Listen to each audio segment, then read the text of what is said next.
Lisa Bradford thought she had married the perfect Southern gentleman with a knack for tall tales. Dennis would tell wonderful stories that would make me laugh until I would have tears in my eyes.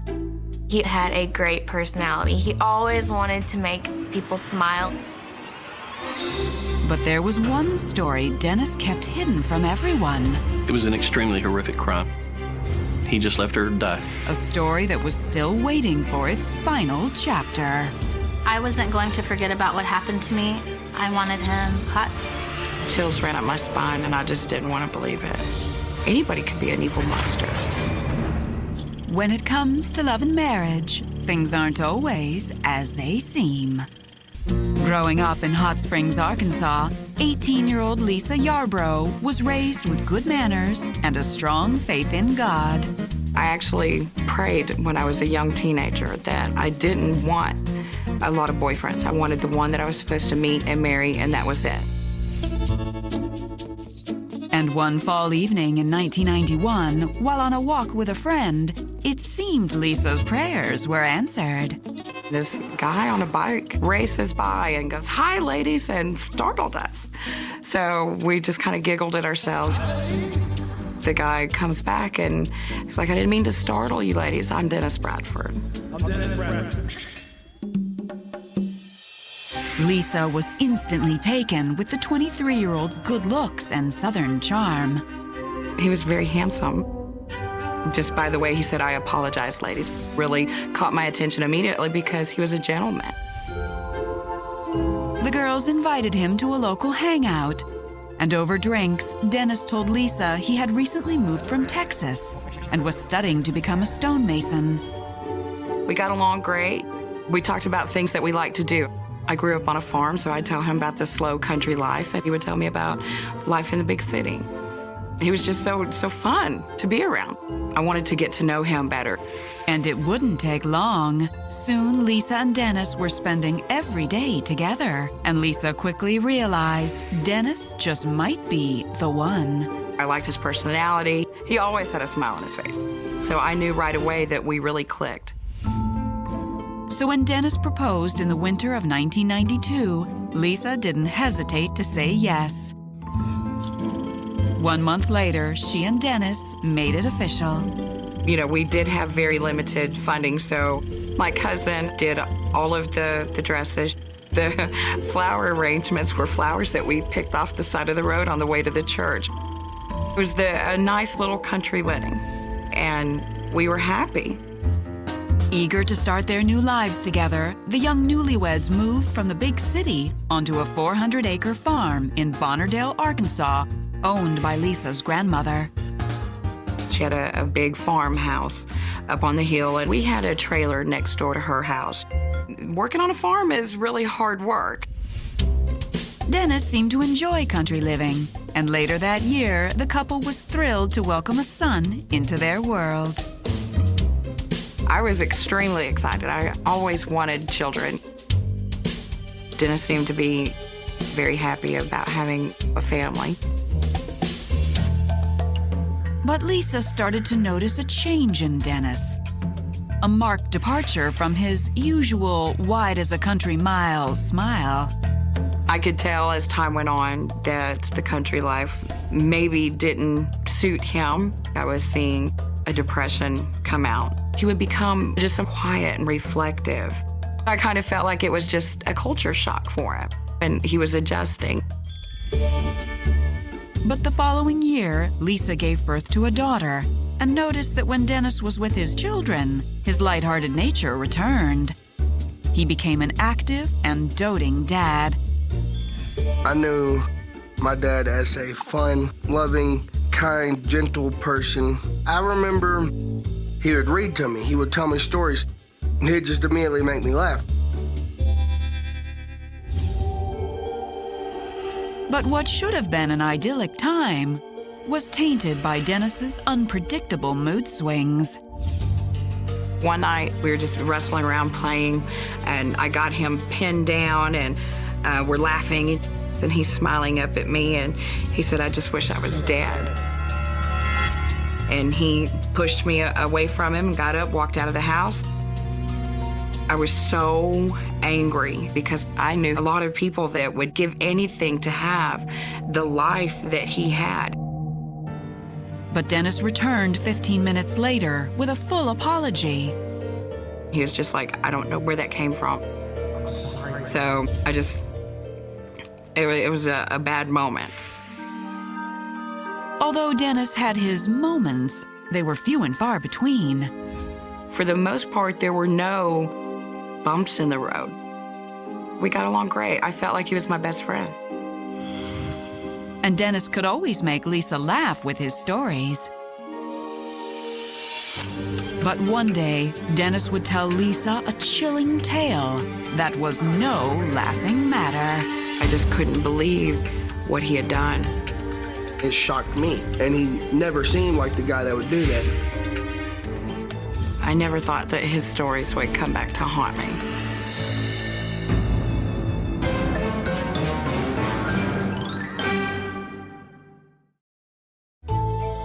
In the summer of 1994, Lisa and Dennis Bradford were happily raising their one-year-old son and newborn baby girl in the quiet Arkansas countryside. I was just absolutely on top of the world that I had my little girl. I had my boy, now I've got my little girl. And despite his apparent struggle with depression, Dennis was a wonderful father and a great source of entertainment. My dad had a great personality. Oh my gosh, was he the biggest storyteller. He always wanted to make people smile. But one afternoon, Dennis went a little too far with one of his tall tales. He's kind of leaned up against a fence post with a smile on his face. And he said, you know that little girl that they talk about on TV? You know that girl that got kidnapped? And he said, I did it. I was like, you did nothing of the sort, you know? Why are you trying to get a rise out of me right now? You know, he's kind of like, yeah, that was a bad joke, and kind of like left it at that. Bad jokes aside, Lisa started to notice that things with Dennis were a little more off than ever. And it wasn't just his stories. He would have these quiet, you know, reflective times, and then they would end up with him, you know, leaving and going out to drink and not even telling me where he was going. And then I wouldn't see him till 6 o'clock the next morning. I would just sit and worry. Though Dennis was a loving father, Lisa could tell that her once perfect marriage was coming to an end. I would tell him our relationship can't continue like this. Something's got to change. We had started talking about going our separate ways, but maintaining a friendship so that, you know, we could raise our kids together. I didn't want them not having a relationship with their dad. So in the fall of 1994, after 2 years of marriage, Lisa and Dennis moved their family back to Hot Springs and decided to separate, but continued to live under one roof for the sake of their children. I felt like I was just in my life and he was in his life. I was very disappointed. But I had to remind myself that I deserve to be happy. And Dennis still pulled the occasional all-nighter, but on April 16, 1996, he didn't return until 10 a.m., the longest he had ever stayed out. It was concerning, but at the same time, you know, I'm just like, I'm not gonna let this ruin my day. Had the kids out in the yard, we're playing. It's a beautiful day. But Lisa's beautiful day was about to come to an abrupt end.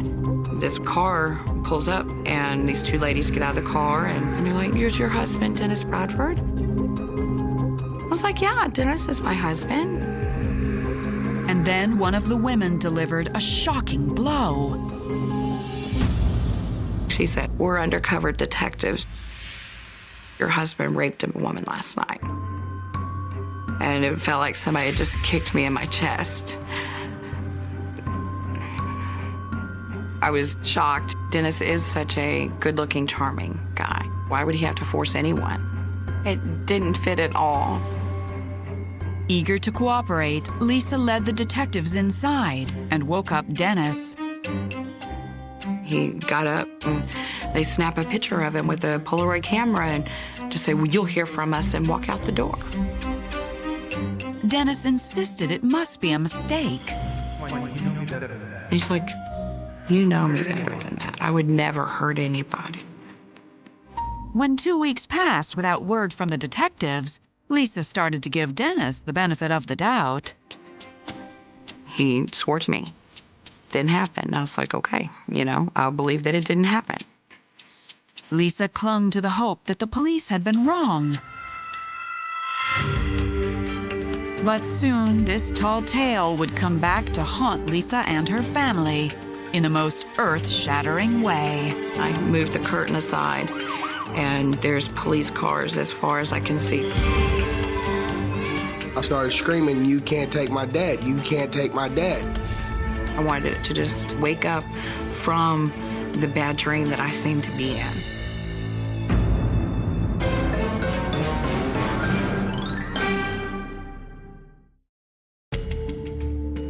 In the spring of 1996, 2 weeks had passed since Lisa Bradford's life was turned upside down. Her husband Dennis stood accused of kidnapping and raping a woman in their small Arkansas town, which he firmly denied. I didn't think that he was completely innocent, but what he was being accused of did not match the person that I knew him to be. Then on May 1st, 1996, Lisa's quiet morning was interrupted by a loud banging on the door. I reached over and I moved the curtain aside, and there's police cars as far as I can see. Lisa and her 2 young children watched in horror as their father was hauled away in handcuffs. I followed him out the front door and started screaming, "You can't take my dad, you can't take my dad." I didn't know what was going on. I just thought, this is the last time I'm ever going to get to see my dad. Dennis was formally charged with kidnapping and rape, swabbed for DNA, and locked up in jail pending trial. After a long roller coaster ride, Lisa knew her marriage was finally over. I was very upset. I was very hurt. I couldn't, in any way, comprehend that he did these things to her. But when Dennis's trial began on January 22nd, 1997, the victim refused to have a rape kit administered, and the rape charges were dropped. But the kidnapping charges remained. Why wouldn't she submit to being tested? It's not that I didn't believe her, but I didn't know what he had done. A huge part of me just wanted it to be over, to wake up from the bad dream that I seemed to be in. Meanwhile, 500 miles away in a small Texas town, Jennifer Schuett had spent the last 7 years in her own bad dream. On August 10th, 1990, as 8-year-old Jennifer slept peacefully in her bed, a man slid open her window and lifted her out. I thought I was dreaming. And I came to and opened my eyes, and he was staring at me. I tried to scream, but he immediately covered my nose and mouth and put me in his car. He's telling me he was an undercover cop, that I just needed to be quiet. But when the man pulled over several miles from her home next to an open field, Jennifer instantly knew something was very wrong. Immediately, he ripped my panties off of me. The man brutally raped Jennifer. And to ensure her silence, he slit her throat and left her in the field to die. I would try to scream, and I couldn't figure out why no sound would come out. I had just enough strength somehow to just throw my hand on my neck. And I felt this gaping wound. And I just knew at that point, I'm gonna die. But miraculously, after 12 hours, children playing nearby found Jennifer, still alive. She was immediately transported to the hospital, while police combed the field for evidence. They located her clothing that she was wearing on that night she was abducted, along with a pair of men's underwear and a T-shirt. But back in 1990, there was no DNA testing done at the time. Police spent years following leads that went nowhere. The monster that attacked her was never found. But Jennifer refused to give up the hunt. It didn't matter to me how many years had passed. I didn't want to give up. I didn't want him to be able to hurt anybody else. Back in Arkansas, Lisa Bradford was heartbroken. On January 28, 1997, her husband Dennis was convicted on the kidnapping charges and sentenced to 12 years in prison. It was a very surreal experience, but I knew that I had to move on with my life. I was trying to be a strong parent for my kids. The couple filed for divorce, but Dennis was hoping to remain in his children's lives. And that happened sooner than anyone expected. 3 years later, Dennis was released from prison for good behavior. I thought he was gone for 12 years. I was kind of surprised, but, okay with it too. I always wanted him to have that relationship with his children. Dennis moved to Little Rock, and Lisa allowed him to visit with his children on a monthly basis. It was just a different chapter in our lives. It did feel like all of the bad was behind us.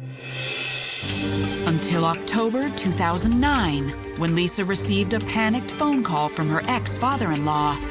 And in a matter of seconds, Lisa's life would change forever. He said, protect your children. Protect the children. It's all over the news. There was a circus out in front of the police department. This made national media. To be looking at someone that you have searched for years, it just felt so surreal. If you have a story for Who the Bleep and would like to appear on the series, go to investigation.discovery.com. On October 13th, 2009, Lisa Bradford received an unimaginable phone call from her ex-father-in-law. He was very emotional, and he said, protect your children. Protect the children. It's all over the news. Dennis committed a horrific crime. It seemed Dennis had been arrested again, this time for the kidnapping, rape, and attempted murder of an 8-year-old girl nearly 19 years prior, Jennifer Schuett. It had been so long, it was like, well, this is almost unsolvable. We knew that they had done all the previous forensics that were available back in 1990, but I wanted to go in with fresh eyes. So detectives submitted previously unprocessed DNA into CODIS, the National DNA Database. And in September 2009, they got a hit. Dennis Earl Bradford. DNA from his 1996 arrest had been linked to Jennifer's vicious attack. It devastated me. Everything that I ever knew was just blown away. Anybody could be an evil monster. While Lisa and her children struggled with this new reality, Dennis was extradited to Dickinson, Texas, where Jennifer was waiting. We put him into a room, a special room that had mirrors so that Jennifer could see him. So it was a pretty good feeling. It just felt so surreal to be looking at someone that you have searched for years, like an arm's length away from you. I never cried. I just stared at him. That was like the best moment. As Jennifer looked her attacker in the eye, 500 miles away, Lisa couldn't help but wonder if the story Dennis had told her that day on the farm was his way of confessing to her years ago. I was saying to myself, why didn't I just play detective or something? Why didn't I question him? Why didn't I see that? Suddenly, everything made sense. Dennis's depression, his newfound alcoholism. It kind of clicked that it wasn't that he was missing his old life and stuff. He was ashamed of himself, trying to run away from it. And in May of 2010, he finally succeeded. After confessing to the kidnapping, rape, and attempted murder of Jennifer Schuett, Dennis Bradford hanged himself to death in his jail cell.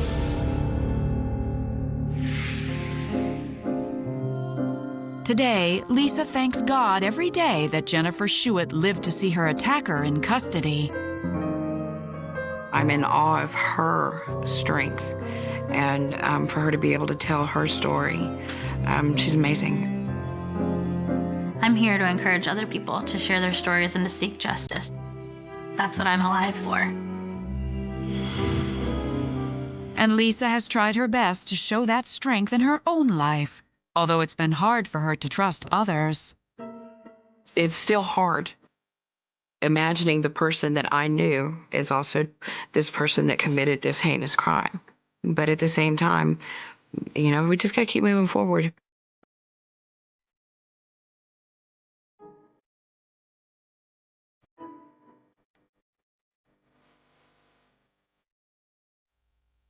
Don Lee's family joined Utah's Zion Society. Amber thought its leader was the voice of God. Arvin Shreve was the prophet of the community. He talked softly, came at you with knowledge. He was a landscaper by trade. All of his followers had these beautiful homes. But beneath Arvin Shreve's beautiful lawns was unimaginable dirt. I just always had a weird vibe. He had a lot of dark secrets. And as Arvin led Amber into temptation, I was going to be his wife when I came of age. he delivered her unto unspeakable evil. He was a monster in the worst sense of the word. My innocence would be forever gone. Sometimes people keep their darkest secrets hidden in plain sight. After being adopted in the early 70s, Amber Dawn Lee experienced an unorthodox childhood. Her parents, once freewheeling hippies, suddenly found religion and joined the Mormon Church, then veered away from the faith, taking young Amber and her sisters with them. My parents started moving towards the more extreme fundamental groups. They were looking for something that was true to them, for a place to belong. They were really just kind of like cult jumping. But as Amber's father grew ever more radical, he began having trouble at work. My dad started having a harder time holding down a job, and he became paranoid. My parents' financial situation started getting worse and worse. Everything became really chaotic. Finally, the worst happened. The family became homeless. We lost our house, and something within me knew at that moment that everything in my life was going to change. At that point, we lived in a lot of different places. We lived in the woods in a tent for a while. They started living out of the car or out of a storage unit, looking for food out of trash cans, not knowing when or where the next meal was coming from. Amber hated it. She was really upset and, wanted to run away. I knew something was really wrong. I didn't want to eat out of a dumpster. I didn't want to struggle for survival with my parents anymore. Nothing felt solid and secure. So in the early 80s, after 2 rootless years, Amber was relieved when her father moved the family to a stable community in Ogden, Utah. It was a polygamous fringe group called the Zion Society, but to Amber, it was the promised land. The Zionist Society was a new, up-and-coming splinter group in this little small cul-de-sac neighborhood, and everything about the group seemed to be perfect. The children had their hair curled in pretty little dresses. Every blade of grass was perfectly cut. Every flower was perfectly placed. It really was lush and beautiful. And for good reason. The shepherd of these pastures was former landscaper turned self-proclaimed prophet, Arvin Shreve. Arvin looked like a normal person that you would see on the street.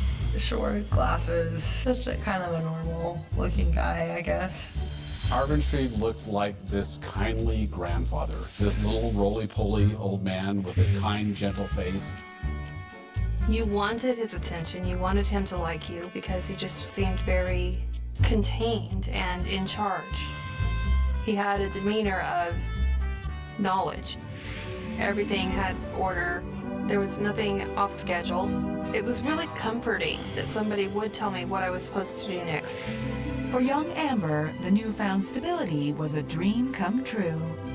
If you go from homeless to all of a sudden you're in a house, there's a lot of food to eat, then you're happy. But security would come with a terrible price. They started grooming me to officially become a wife of Arvin Shreve. You would have no idea of what kind of sick things were going on. It's one of those nightmares that you don't realize even exists in the world.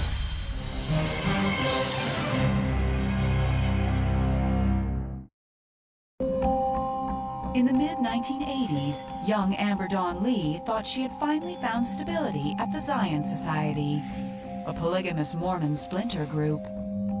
Its self-proclaimed prophet, Arvin Shreve, led the flock, and everyone looked up to him. When new families would come in, they would separate the family right away and put each girl or each boy in a council. So I was put into the Arvin Shreve council, which meant that I was going to be his wife when I came of age. To prepare for her role, Amber was assigned a mentor, a woman named Sharon Capp. Sharon Capp was the head of one of the sister councils and had a lot of control over a lot of the women and children. Sharon was one of Arvin's wives. Arvin trusted her. When I was with Sherry, I felt very safe because she's close to the prophet. Sharon taught that it was a really good thing to keep Arvin happy. And one thing that made the prophet happy was attractive female followers. We all had to stay really thin and up to the approval of the prophet. The women would weigh in so that they could keep at a certain weight. But there were other things that began making Amber uneasy. For starters, it had become hard to see her parents. One afternoon, I started walking around the corner to where my parents were staying, which was 3 houses away. The adults stopped me, like, "Where are you going?" I'm like, "I'm gonna go say hi to my mom." And they're like, "No, you can't. It's not on your schedule to see your mom today." But the biggest surprise came when the ladies of Zion introduced a new clothing style to Amber. Sherry Capp would dress all of us children in lingerie, me and like a 3-year-old and my other friends who were 12, and they would teach us how to put on lingerie shows. And the modeling took an unmistakably dark turn. They would call in Arvin, and we would perform for the prophet. I knew then that something just is not right. I was told not to tell my parents what was going on. It was because they said my parents were not yet at the stage that I was spiritually, that I had evolved, so I got to learn more. But Amber's parents did become suspicious, and their attempts to protect their girls would leave a family torn in two. She had chosen the evil she knew versus the evil she didn't. And when the compound's front door slammed shut, true darkness descended. I was beyond tearful. I was just numb. When the alarms went off, it was like all hell broke loose.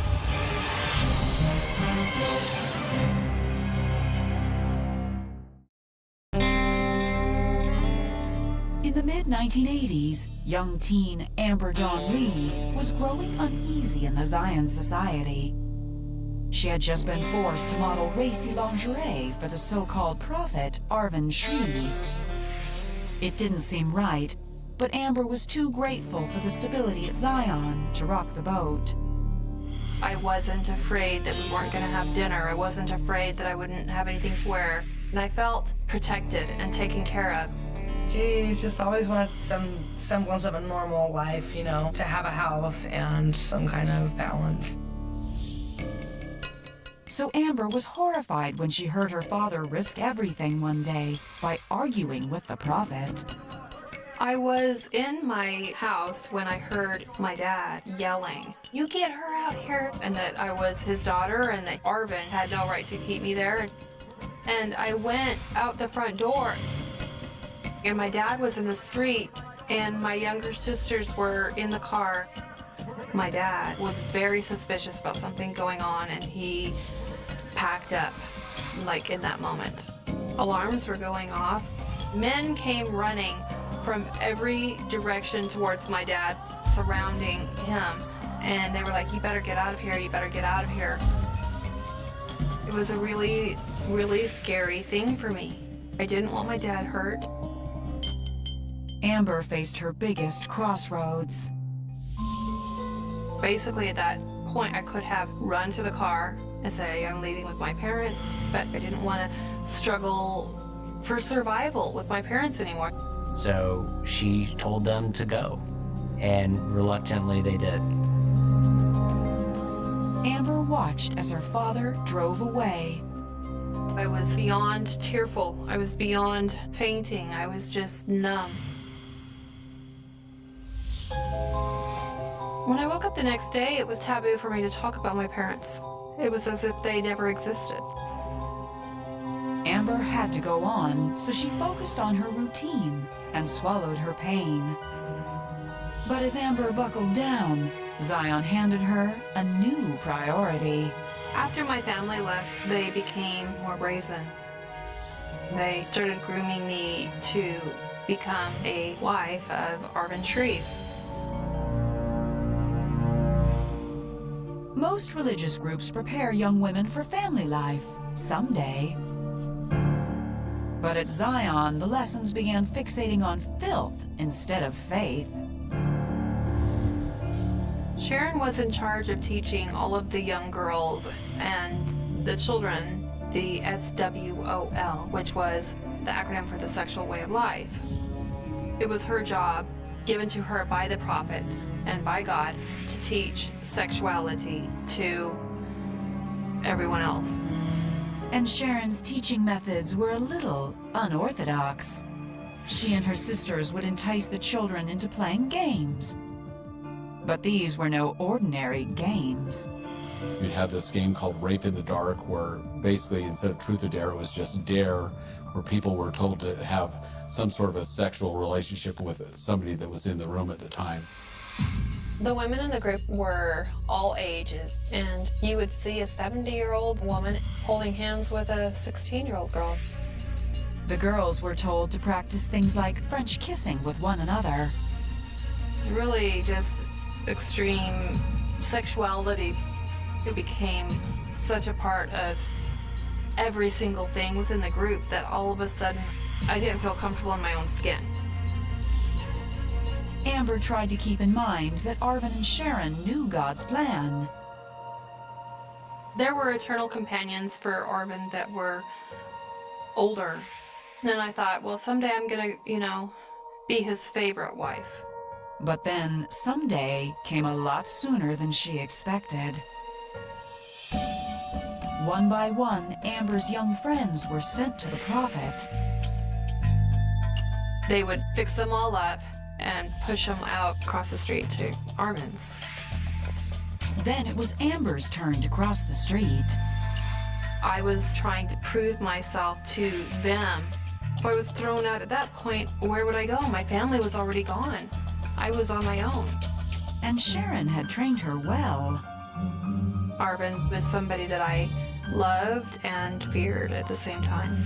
So when it was time, going across the street was like going down the aisle. I was going from one life into another. And once I crossed that street, then my innocence would be forever gone. That night, Amber became prey for Zion's man of prayer. Arvin Shreve raped me, and he hurt me. But I felt like my innocence had already been taken a long time before that actual night happened. The months of training and brainwashing, I think that actually did so much damage. It was almost like I just wanted it to get over with. But Arvin's rapes continued. Amber tried to distract herself with tasks and routine, but she couldn't escape the hard life she saw stretching out ahead of her. I've been raped. I've been working really hard, and I was not feeling any joy. It was just do what you're supposed to do. But just a few months later, Amber's life changed dramatically once again. Somebody came running into the house saying, social services is here and they're here for you. It turned out Amber was not forgotten when her parents left Zion. I don't know how the discussions went down, but somebody told me, you need to pack and go. Authorities had come to return her to her family. No one knew who had sent them, but Amber was too relieved to ask questions. I was excited and scared at the same time because I didn't want anybody in the group to think that I wanted to go. And all along hoping that social services actually had the power to take me. Social services got no resistance from Arvin. Amber was handed over, quickly and quietly. But after spending her formative years at Zion, Amber now faced an alien world. I was caught up in a tornado of darkness. And as she struggled to find her footing, Zion's walls were about to crumble. The raid was out of this world. Nobody had any idea what was really going on. They thought it was a fortress, but the walls were coming down. In the mid-1980s, social services had removed Amber Dawn Lee from Zion and from the clutches of so-called prophet Arvin Shreve. No one would ever know who had called authorities, but one thing Amber did know was that she was ready to see her family again, until her hopes were crushed. I was taken to New Mexico because that was the last known place of where my parents lived, but they were not there anymore. With no parents to claim her, Amber went into a succession of foster homes as she entered public school. It was really scary going into high school for the first time. I was not socially normal. I didn't know how to do any of the schoolwork. I didn't know some of the basic things, like, really? People went to the moon? I was an observer. I would just watch what everybody else was doing and try to fit in. I didn't tell anyone, not one person, where I came from. The strain of hiding her past and the turmoil of foster care took their toll on Amber. She dropped out of school and hit the skids. I was stuck in the underworld, really caught up in a tornado of darkness and doing drugs so that I could numb myself from thinking or remembering or anything. Meanwhile, back in Utah, Ogden police had been watching Arvin and his Zion cult. And Arvin finally made a mistake. Arvin Shreve brought in a divorced woman and a young child, and the father wanted to make sure that his child was safe. The man hired a private investigator, claimed that she was in the business of buying lingerie. She was able to get this amazing video of these 13-year-old girls to 40-year-old women modeling see-through lingerie. It was the smoking gun investigators needed. On August 2nd, 1991, law enforcement raided the Zion Society. They took adults into custody, and then they took the children into foster care. As Zion crumbled, evidence mounted.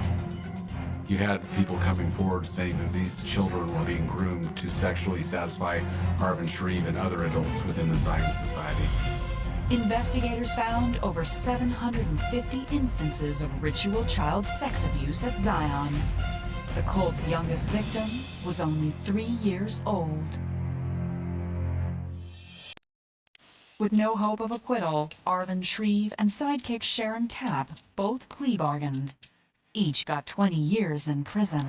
It's a good thing to know that Arvin Shreve is not able to hurt anyone again, because what he did was absolutely monstrous. But when the news of Zion's fall reached still struggling Amber, she was stunned. The raid to me was really something out of this world. I couldn't even believe it. These people that I had been so close to for so long were going to be spending the rest of their lives in prison. It was unreal to me. But the news was real, and as she absorbed it, Amber saw just how serious Arvin and Sharon's crimes had been. With the help of therapy, she realized how those crimes had shaped her own path. I had to really take a good look at what my life was and why I had lived the life I had. And I really had to figure out my next steps. I stopped using drugs. I went to college and found just a normal life that didn't revolve around being numb. Though Amber found her footing, Arvin Shreve left her with serious scars. Arvin Shreve raped me. I have nights when I can't go to sleep, and that's a result of laying next to Arvin, not wanting to move because I don't want him to wake up, not wanting to go to sleep because then I won't be in control. So it never leaves you. Despite her scars, today Amber enjoys a healthy life. She moved to LA for a career in acting and filmmaking. She found love and married a real husband. He turned out to be a really stand-up guy. He loved me until I learned how to love myself. It's been this slow process of saying, hey, I am going to be there for you, and this is real. She's also reconnected with her family. I love Amber very much. She's following her dream, no matter what's happened to her. I'm pretty proud of her for that. There's still moments of certain things that remind me of my past, but then I stop and breathe and keep going forward. Life is completely turned around for me.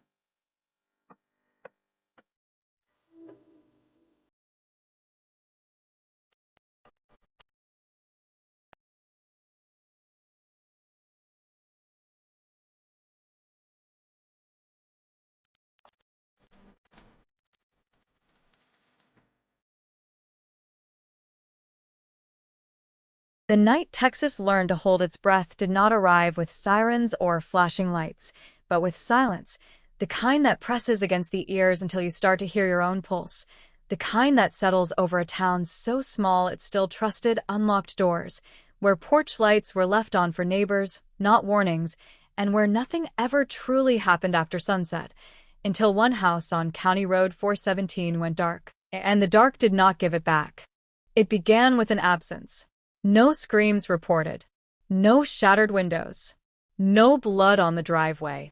Just a truck still warm in the gravel, keys dangling from the ignition, radio humming a country song that looped endlessly until the battery died, and a front door standing half open as if someone had stepped outside for a moment and planned to come right back.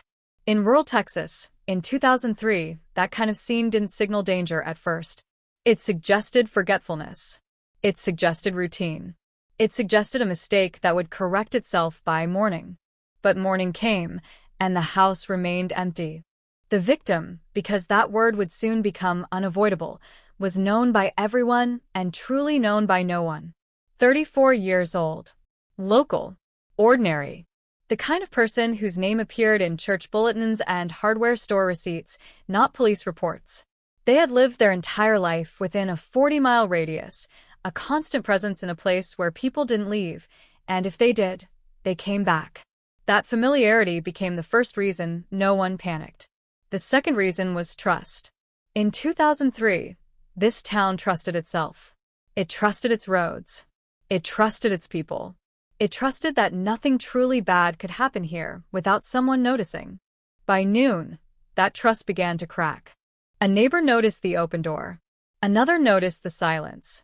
Someone else noticed that the dog hadn't barked all night, which was strange, because the dog barked at everything: passing trucks, coyotes, shadows that moved wrong in the dark.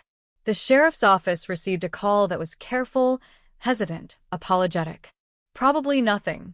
Just wanted to check. Just thought someone should know. Deputies arrived with no sense of urgency and left with a knot in their stomachs. Inside the house, nothing screamed violence, yet nothing made sense.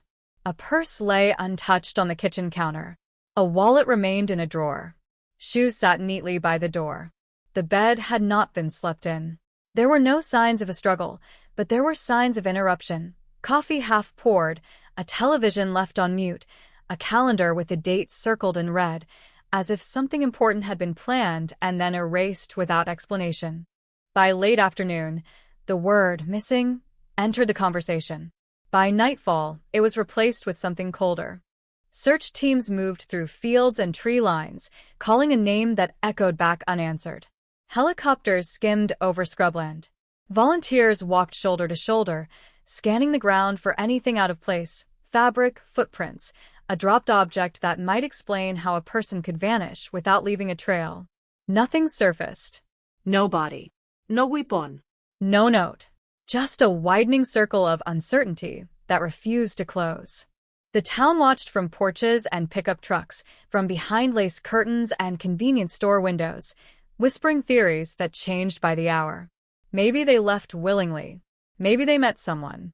Maybe it was an accident. Maybe they'd be back tomorrow. But each explanation collapsed under the weight of one question that no one could answer: why leave everything behind? The investigation began the way most investigations in small towns do: quickly, personally, and with limited resources. Detectives interviewed family members first, then neighbors, coworkers, anyone who might have seen something or heard something or felt something was off. Everyone had an opinion. No one had a fact. Alibis were loose, timelines fuzzy, memories shaped by routine rather than precision. In a place where days blurred together, exact hours mattered more than anyone realized. Then came the first strange detail. A witness claimed to have seen a vehicle on County Road 417 late that night, parked without headlights, engine running. The description was vague, dark-colored. Possibly a truck. Possibly a sedan. Possibly nothing at all. Another witness remembered hearing a sound, metal against metal, maybe a door closing too hard, maybe farm equipment shifting in the wind. Each account felt important and useless at the same time, fragments that refused to assemble into a picture. Weeks passed. The search slowed. Tips dried up. The case file thickened while answers stayed thin. Posters faded in the sun. The community moved on in the way communities must, even when they don't want to. Life resumed, but cautiously. Doors were locked at night now. Lights stayed on longer. People noticed strangers. Children were watched more closely. A single disappearance had rewritten the town's rules. By the end of the first year, the case was no longer active, but it was never closed. It entered a different category, one that sounded clinical and harmless, but carried a quiet dread: cold case. The words settled into the town's vocabulary like dust, invisible but always present. Every anniversary reopened the wound. Every rumor reignited suspicion. Every new sheriff promised a fresh look and delivered the same silence. Evidence sat in boxes. Interviews sat on tape. The house on County Road 417 was sold, then sold again, its history scrubbed from real estate listings, but never from memory. New families moved in, unaware at first, then uneasy once they learned. Some said they heard things at night. Others said they felt watched. Most said nothing at all. Years turned into decades. Technology changed. DNA databases expanded. Old cases resurfaced across the country, solved by science and persistence, giving hope to towns like this one. The sheriff's office received training on cold case review. A detective, younger than the case itself, pulled the file from storage and began again, line by line, tape by tape, looking for what everyone else had missed. Patterns emerged where once there were only loose ends. Inconsistencies hardened into questions. Statements given in good faith years earlier no longer lined up with timelines rebuilt by modern methods. Then came the tip. Not dramatic. Not cinematic. Just a name mentioned casually, followed by a pause, then a hesitation that suggested the caller knew exactly what they were doing.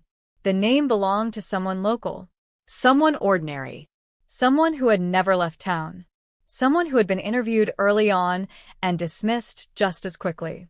The detective listened, took notes, checked records, and felt something shift. What followed was quiet work: subpoenas, re-interviews, old evidence sent for new testing. Nothing happened publicly.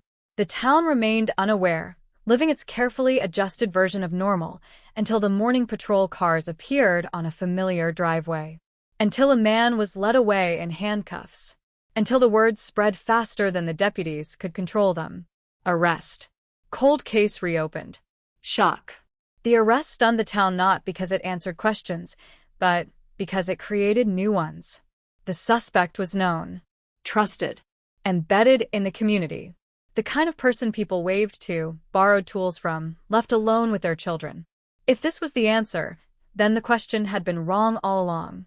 And yet, even as headlines flashed and cameras rolled, something remained unresolved. No body had been found. No confession given. No single piece of evidence explained everything that had happened that night in 2003.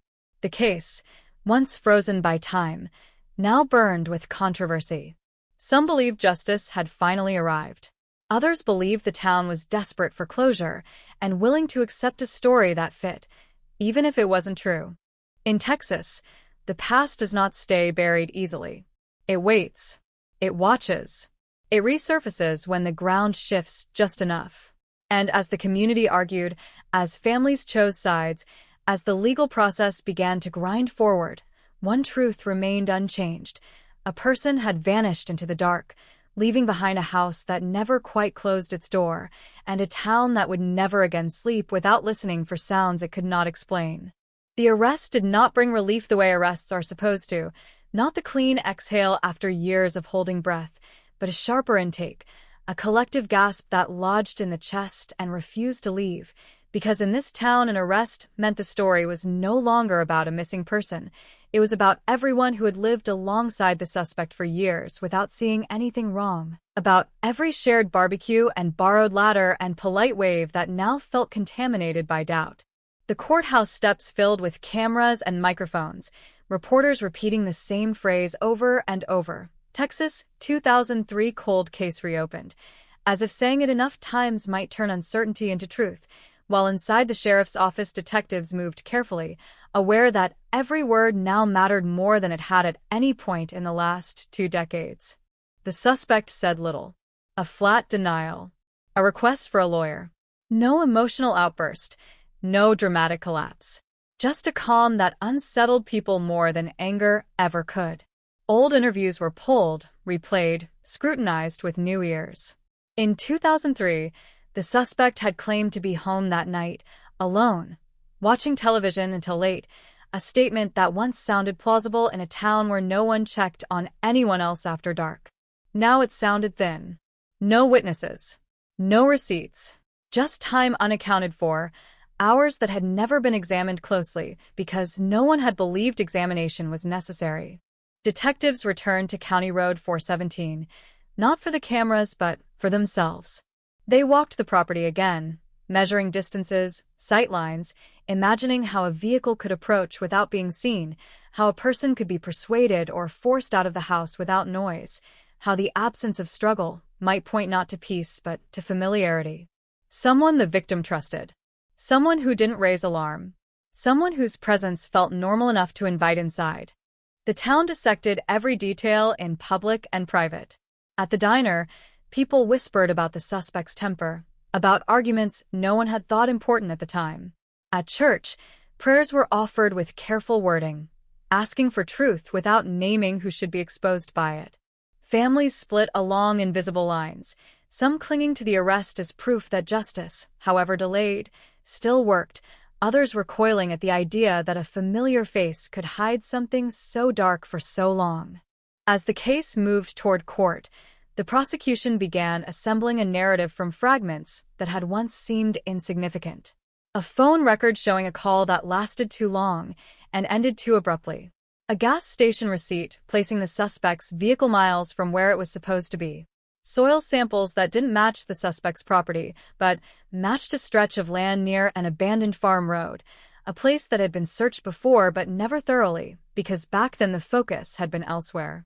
Each piece alone meant little. Together, they suggested movement, intent, opportunity. Defense attorneys attacked the timeline, the reliability of memory after 20 years, the danger of confirmation bias in cold case investigations desperate for resolution.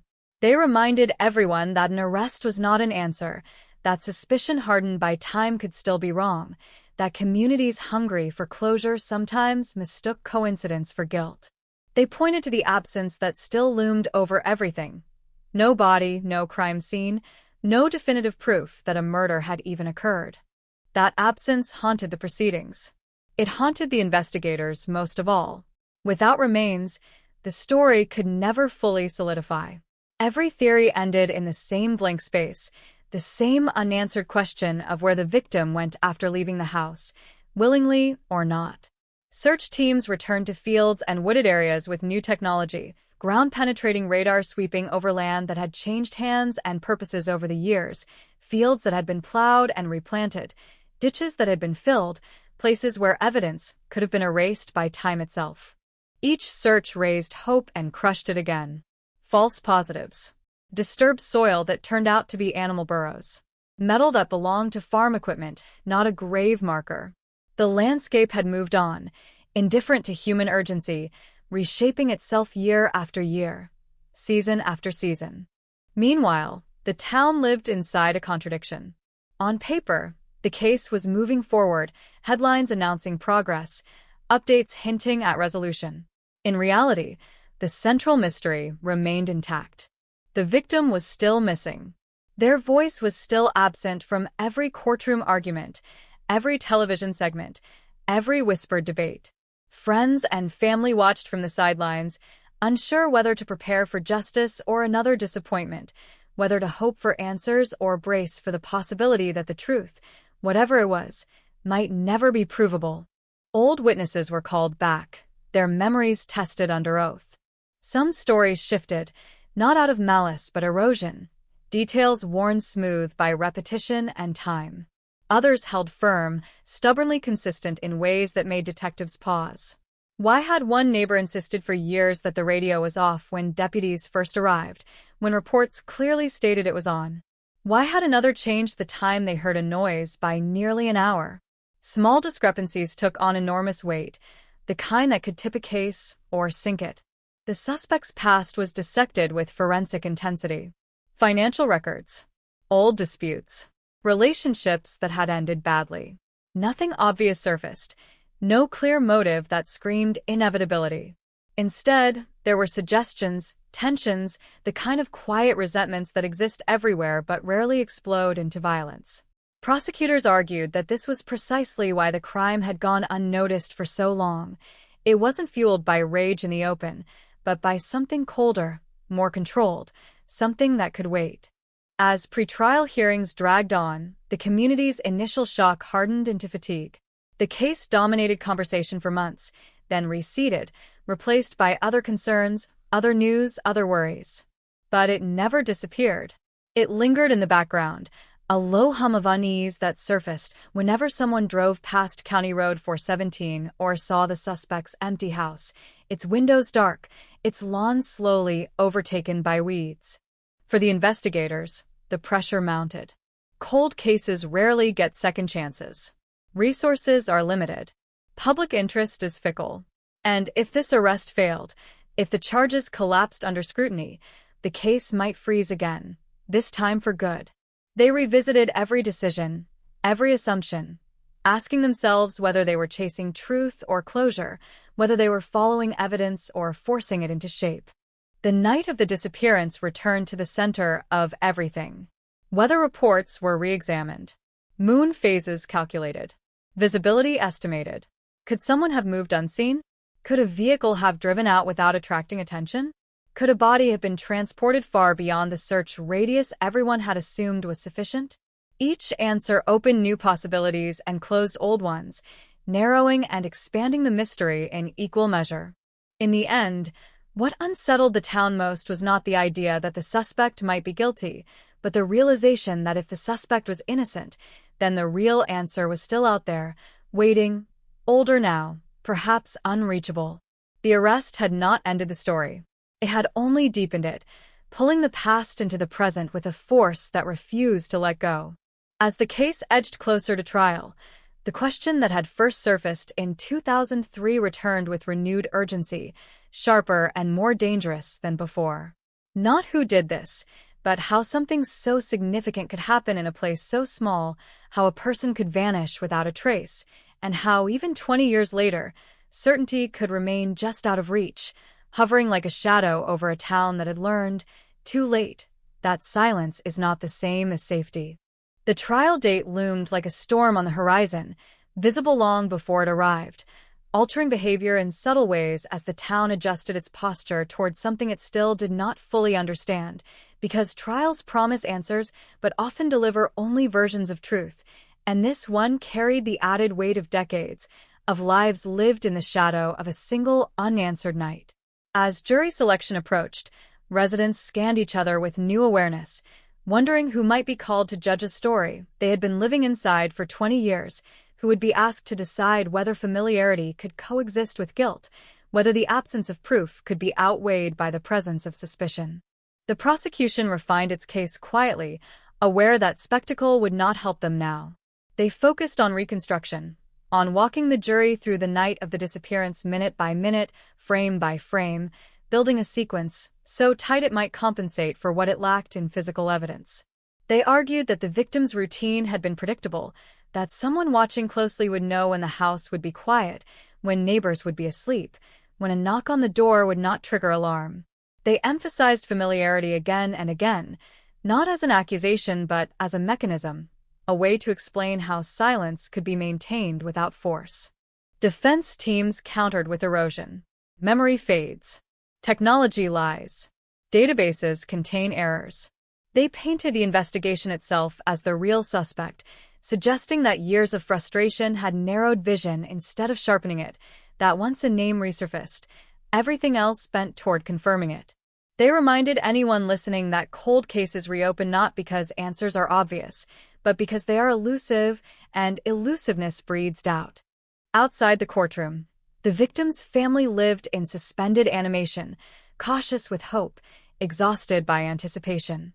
They had learned over the years that certainty was a dangerous thing to crave. Every new development had once felt like a turning point and ended as a footnote. Now they faced the possibility that this process, however painful, might be the last one, that if it failed, the system would quietly step back, file the case away again, and leave them with the same questions they had carried since 2003. Journalists returned to old notebooks, reread yellowed clippings, replayed early broadcasts that captured the town before it knew what it was losing. In those early images, faces were open, confident, unaware of how suspicion would eventually seep into daily life. Comparing then and now revealed the cost of uncertainty, tightened expressions, guarded language, a collective hesitance that never fully receded. As testimony began, the courtroom filled with a tension that had nowhere to go. Witnesses spoke carefully, aware that every word might be dissected not just by attorneys, but by neighbors watching at home. Some accounts were mundane, almost painfully so. What time someone went to bed, which channel was on television, whether a light was on or off. Others carried an unexpected charge, memories sharpened by hindsight, moments that had once felt unimportant now elevated to potential turning points. One witness described seeing a familiar vehicle near County Road 417, the shape unmistakable even after all these years.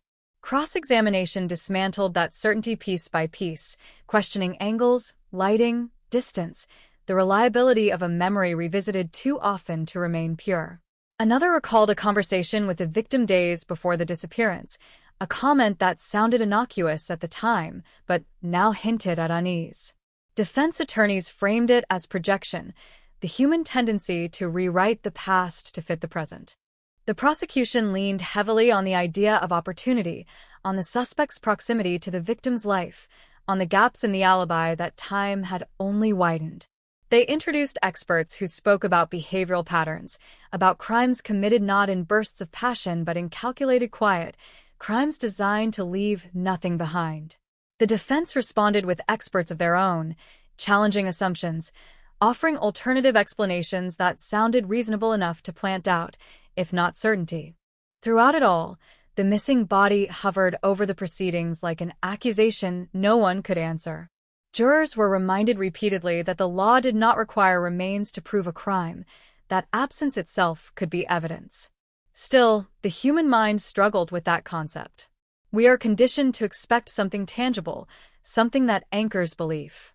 Without it, the story felt incomplete, as if the most important chapter had been torn out. The town followed every update obsessively at first, then selectively, choosing moments to pay attention and moments to look away. For some, the trial reopened old fears they had learned to live with. For others, It threatened to upend relationships that had survived intact for years.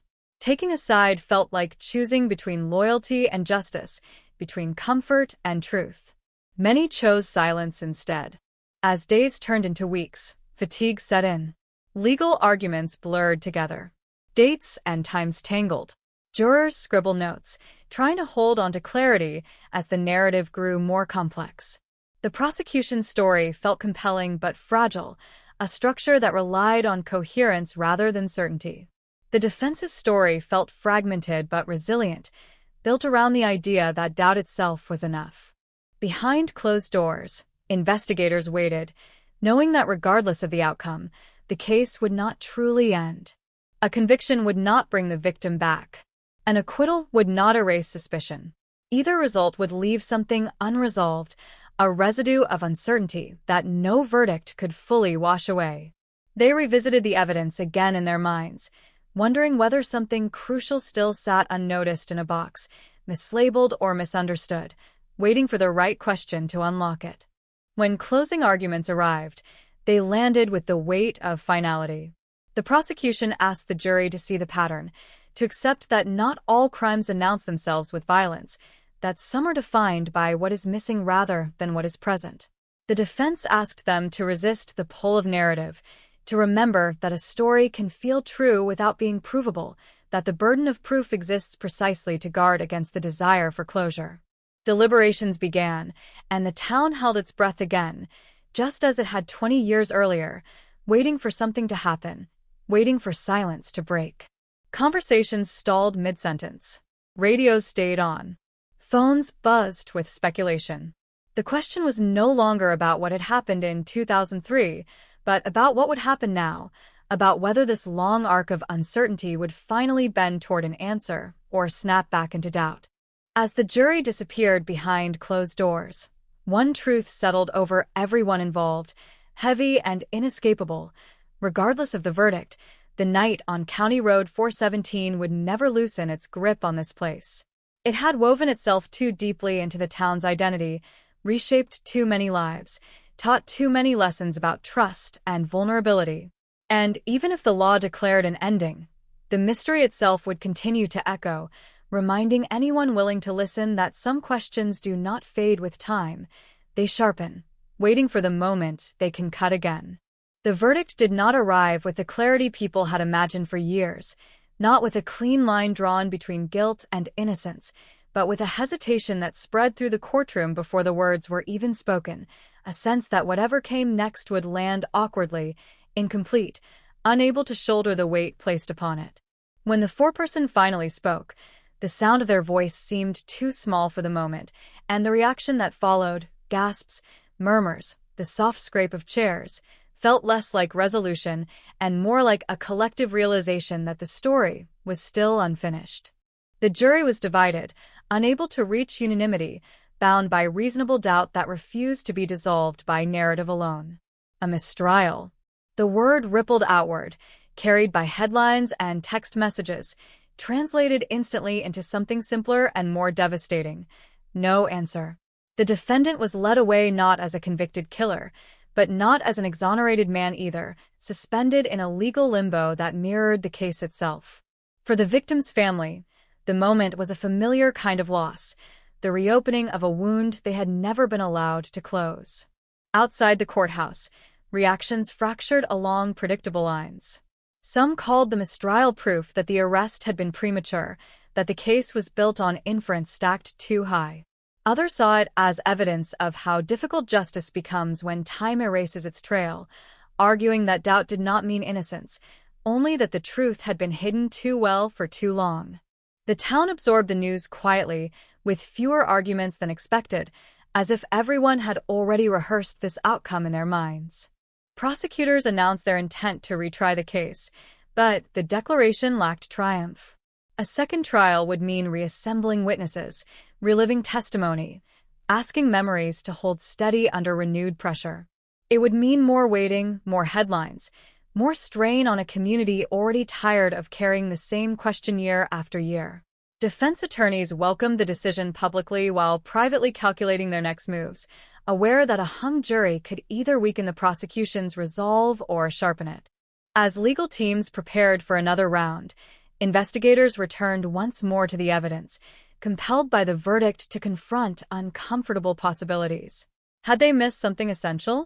Had they leaned too heavily on interpretation where they needed fact? The cold case unit expanded its scope, revisiting leads that had been dismissed early, tracking down names scribbled in margins, people who had moved away, people who had died, people whose stories had never been fully heard. One lead, long considered a dead end, resurfaced with new urgency. A tip from the original investigation, logged but never pursued beyond a cursory check, described a vehicle seen near a creek miles from County Road 417 in the early hours after the disappearance. At the time, it had seemed too far afield, too disconnected from the primary focus. Now, distance felt less like an obstacle and more like an explanation. If someone had wanted to ensure nothing would be found, why stay close? Searches resumed along the creek, this time with forensic teams trained to read landscapes altered by years of flooding and drought. The work was slow, methodical, emotionally taxing. Each disturbed patch of earth carried the possibility of finality and the risk of disappointment. Nothing definitive emerged, but investigators documented everything, mapping the area with a precision unavailable 2 decades earlier. The absence persisted, stubborn and unyielding. Meanwhile, the suspect lived under a microscope, free but not free, their name forever tethered to the case regardless of legal status. Old friends kept their distance. New acquaintances never quite formed.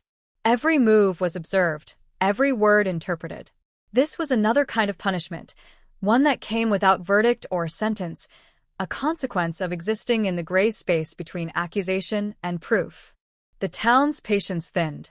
Public interest waned again, as it had after the initial disappearance, retreating into the background noise of daily life. Yet the case never fully receded. It surfaced at odd moments, triggered by anniversaries, by true crime documentaries, by the quiet unease that still clung to County Road 417. New residents learned quickly that some topics were better approached carefully, that curiosity could reopen conversations people preferred to keep buried. The victim's family continued to mark time not in years, but in legal milestones, each hearing another reminder of how long they had been waiting. They spoke less to the press now, conserving energy, guarding against the hope that had hurt them so many times before. For them, the mistrial was not a failure of the system so much as a reflection of reality. A crime designed to leave nothing behind is difficult to prove, no matter how deeply it scars those left in its wake. As preparations for a retrial moved forward, a subtle shift occurred within the investigation. Focus widened. The suspect was no longer the sole center of gravity. Detectives entertained the possibility that the original narrative, however compelling, might not be complete. They examined connections the victim had beyond the town's borders, routines that extended into places less familiar, relationships that had existed quietly, unremarked. The idea was unsettling because it suggested the community might not have known as much as it believed. Files grew thicker. The timeline stretched. What had once seemed like a single, contained event now looked more like a network of choices and movements, each with its own logic. The night of the disappearance expanded, no longer confined to one road and one house, but radiating outward, touching locations and people previously considered irrelevant. And through it all, the central absence remained untouched.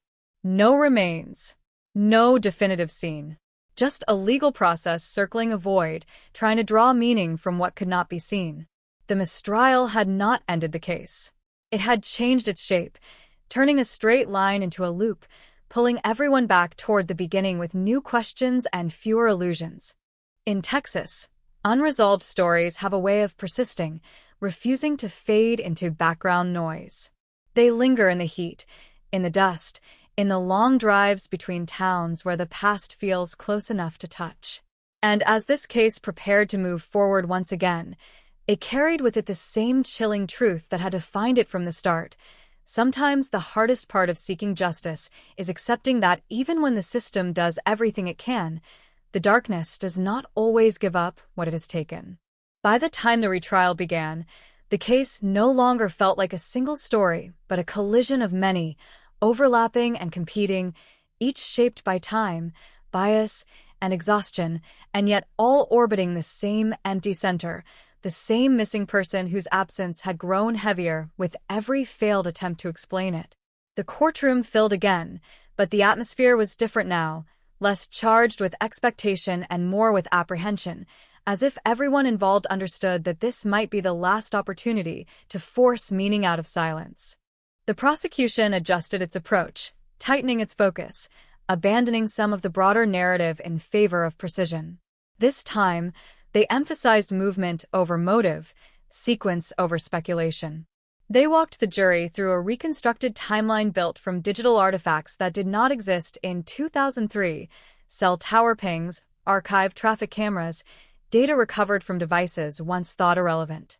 Each data point narrowed the window of uncertainty, shaving minutes from hours, placing the suspect closer to County Road 417 than their original statement allowed. The defense responded by attacking the technology itself, questioning the accuracy of early 2000 cellular data, the margin of error in location estimates, the temptation to treat digital traces as definitive when they were anything but.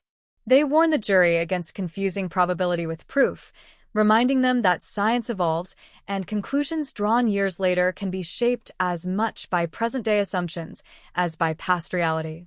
Witnesses returned to the stand, some reluctantly, others with a resolve hardened by the first trial's outcome. Their testimony carried the weight of repetition, familiar yet subtly altered, not because the facts had changed, but because perspective had. A neighbor spoke again about the open door, their voice steadier now, their certainty about timing slightly less absolute. A coworker described the victim's plans for the following week, underscoring how unlikely it was that they would leave voluntarily, especially without notifying anyone. The prosecution introduced a new element that shifted the room's energy. Financial records showed a transaction late on the night of the disappearance, a purchase that made little sense given the suspect's account of being home alone. The amount was small, almost trivial, but its timing was not. The defense challenged its significance, suggesting misremembered PIN use, a card borrowed or stolen, a coincidence inflated by narrative need.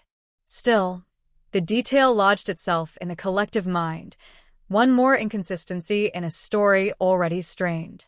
Outside the courtroom, the town followed the retrial with muted intensity. Fewer people gathered for updates, but those who did listened closely, parsing each development for signs of direction. Conversations were shorter now, more careful. There was an unspoken understanding that whatever the outcome, it would reverberate through relationships already weakened by years of suspicion. Investigators sat in the gallery, watching their work translated into legal language, aware of how fragile their case remained. They knew that even with refinements, even with new data, the fundamental problem persisted: the absence of the victim. Every argument eventually circled back to that void, to the question of how far inference could stretch before it snapped. Midway through the retrial, an unexpected development threatened to upend everything.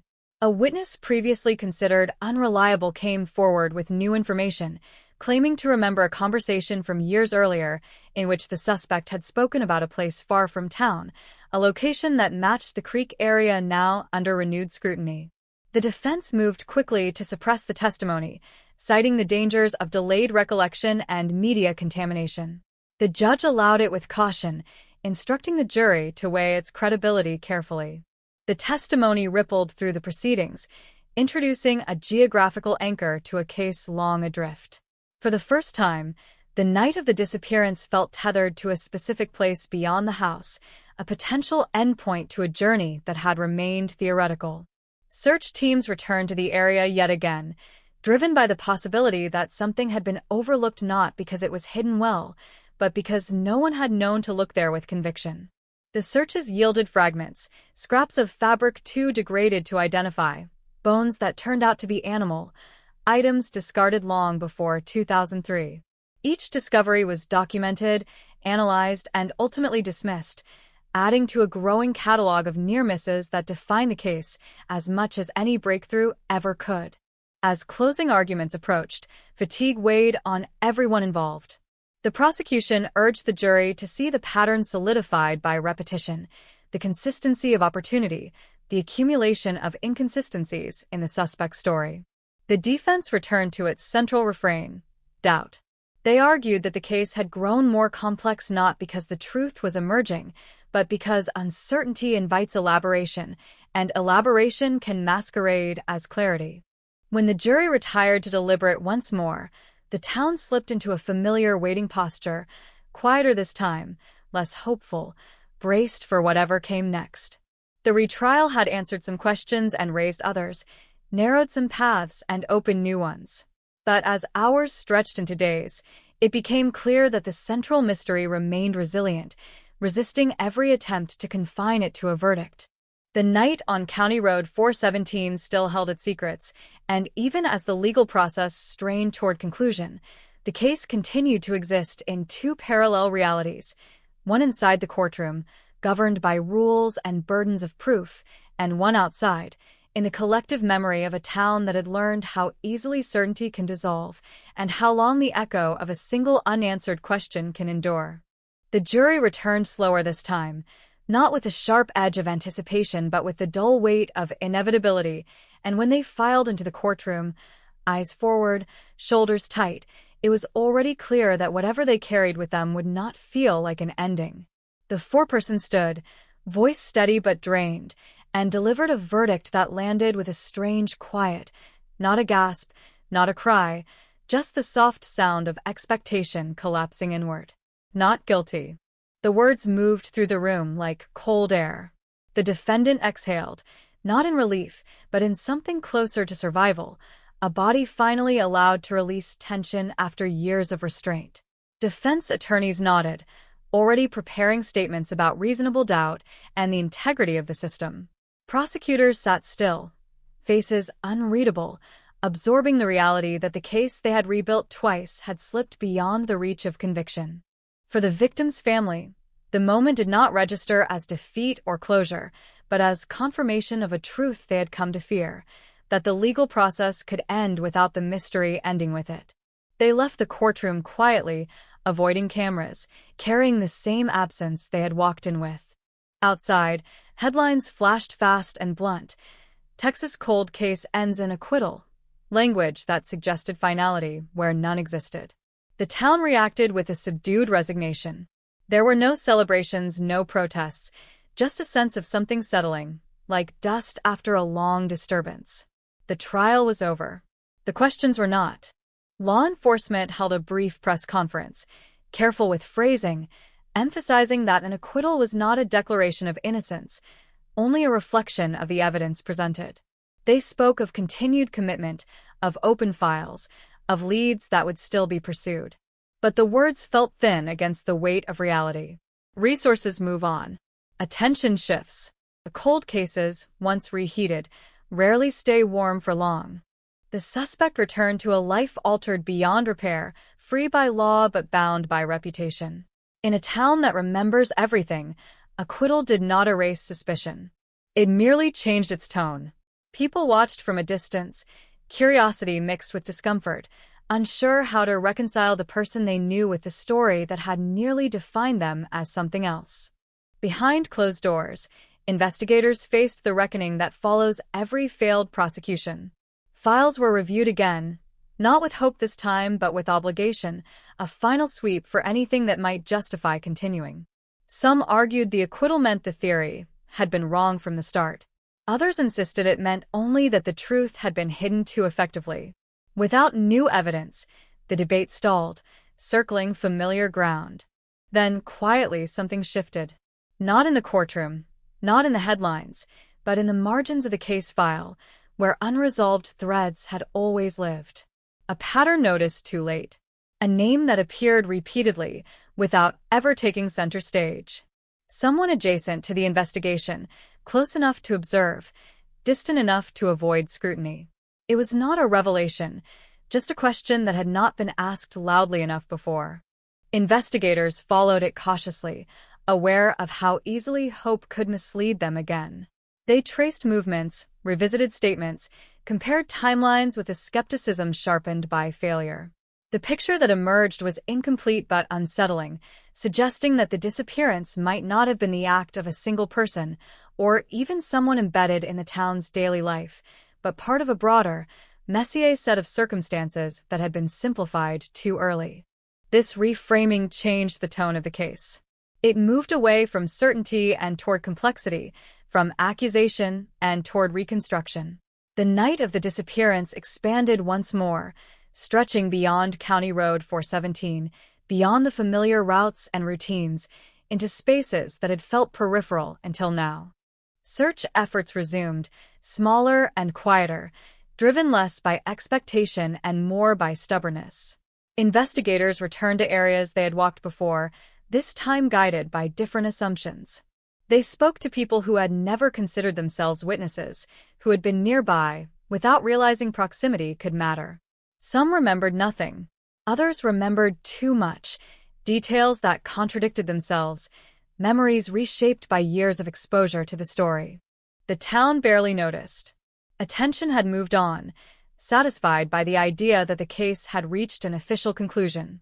But for those still involved, the work continued in the shadows, fueled by the understanding that acquittal does not equal resolution, and that unanswered questions have a way of resurfacing when least expected. As months passed, the case settled back into its original state, neither active nor closed, suspended in the uneasy space reserved for mysteries that refused to resolve. The files returned to storage, thicker now, heavier with testimony and transcripts that added volume without clarity. The name of the acquitted suspect remained on the spine, but it no longer stood alone. In Texas, endings are often provisional. Stories pause rather than stop. And as the town returned to its routines, as lights went off at night and doors locked with habitual care, the disappearance remained woven into the landscape, a quiet reminder that justice is not always synonymous with answers, and that some nights never fully give up what they have taken, no matter how many times they are revisited. Time resumed its slow, indifferent march after the acquittal, smoothing the sharp edges of outrage and disappointment into something duller but no less persistent, a low-grade unease that settled back into the town like humidity after a storm. Officially, the case returned to cold status, its files shelved among others that bore the same quiet warning: unresolved. Unofficially, it never left the minds of those who had touched it, investigators who could not quite let go, family members who had never had the luxury of moving on, and residents who still felt the disappearance whenever they passed certain roads at night. Without the pressure of an active trial, the investigation shifted into a different rhythm, slower but more deliberate, less constrained by narrative and more open to possibility. Detectives revisited the earliest days of the case, not to relive them but to interrogate their own assumptions. Why had certain leads been prioritized? Why had others been dismissed so quickly? In 2003, urgency and familiarity had shaped decisions. Now, distance allowed for doubt. One of those doubts centered on the initial search radius. The assumption that the victim would be found close to home had guided everything that followed. But what if that assumption had been wrong? What if the disappearance was not an escalation of something local, but an intersection with something passing through? The idea was uncomfortable because it suggested randomness, and randomness offers no satisfying villain. The theory expanded cautiously. Investigators mapped out how quickly someone could have been moved out of the county, out of the state, beyond the reach of the original search, within hours. The realization was sobering. The absence of evidence near County Road 417 might not have meant meticulous concealment. It might have meant removal. This possibility reopened old wounds for the victim's family, who had clung to the idea that their loved one had remained nearby, that answers were close, tangible. The thought that the truth might be scattered across miles of highway was harder to bear, a reminder of how powerless they had been from the start. New interviews followed, this time with people who had never been part of the town's social fabric: transient workers, delivery drivers, seasonal laborers. Most yielded nothing. A few produced details too vague to pursue. But the process itself shifted the emotional center of the case, pulling it away from the community's internal dynamics and toward the anonymous spaces between places, where accountability thins and memory blurs. Technology continued to evolve, and with it, the tools available to cold case units. Old evidence was re-examined yet again, this time with techniques that could extract information from materials once considered useless. Fibers, trace elements, microscopic residues, each held the promise of connection, of anchoring the story to something solid. Results came back slowly, often inconclusive, occasionally intriguing. None were definitive. The town, largely unaware of these developments, continued its careful forgetting. New families arrived. Businesses changed hands. County Road 417 lost its notoriety for some, became just another stretch of pavement for others. But memory persisted in pockets, resurfacing unexpectedly when someone mentioned 2003, or when a true crime podcast covered a similar case, and listeners drew parallels they couldn't ignore. For investigators, the case became a lesson in restraint. They resisted the urge to latch onto the next promising theory too tightly, wary of repeating old mistakes. Each lead was treated as provisional, each conclusion held at arm's length. Progress was measured not in breakthroughs but in exclusions, the slow narrowing of what could no longer be true. Years passed without public updates, reinforcing the perception that the case had stalled. In reality, it had entered a phase invisible to most, where work happened quietly, without press releases or courtroom drama. It was less satisfying, less heroic but more honest. The mystery resisted spectacle. It demanded patience. And yet, even in this quiet phase, the case exerted its pull. Investigators found themselves returning to the same question from different angles, like a stone examined for hidden markings. How does a person vanish without leaving a trace? Each answer suggested another question, another layer of complexity. The disappearance had begun as a rupture in a small town's sense of safety. Over time, it had become something broader, a reminder of how thin the line is between the known and the unknown, between routine and rupture. The absence at the center of the case had grown less personal to some, more abstract, but no less unsettling. In Texas, long distances create the illusion that things can be left behind. But stories travel. They resurface. And as this case drifted further from the moment of its origin, it did not fade. It transformed, becoming a cautionary echo that lingered in the background, waiting for the conditions that might one day pull it back into focus, reminding everyone involved that unresolved truths do not disappear. They adapt, enduring in quieter, more elusive forms. The next shift in the case did not come from a lab or a ledger, but from a voice, fragile and hesitant, carried over a line that had gone quiet for years, a call that began with uncertainty and ended with a detail that refused to be ignored. The caller did not claim certainty, only memory, something half-buried and resurfacing at an inconvenient time, triggered by age, by reflection, by the slow erosion of secrets that feel heavier the longer they are kept. They spoke of a night drive, of headlights cutting through fields, of seeing someone where no one should have been, near a turnout long forgotten by maps but remembered by locals who once used it to park, to drink, to talk, to wait. Investigators listened without interruption. They had learned that tone mattered more than confidence, that hesitation often meant honesty rather than deception. The location described lay beyond the creek, beyond the perimeter everyone had fixated on for years, a place overlooked not because it was hidden, but because it seemed too ordinary to matter. It was the kind of place you passed without thinking, unless you had reason to stop. They went there quietly, without press, without expectation. The land bore the marks of time, grass grown tall and uneven, tire ruts softened by weather, trash scattered in layers that told their own small histories.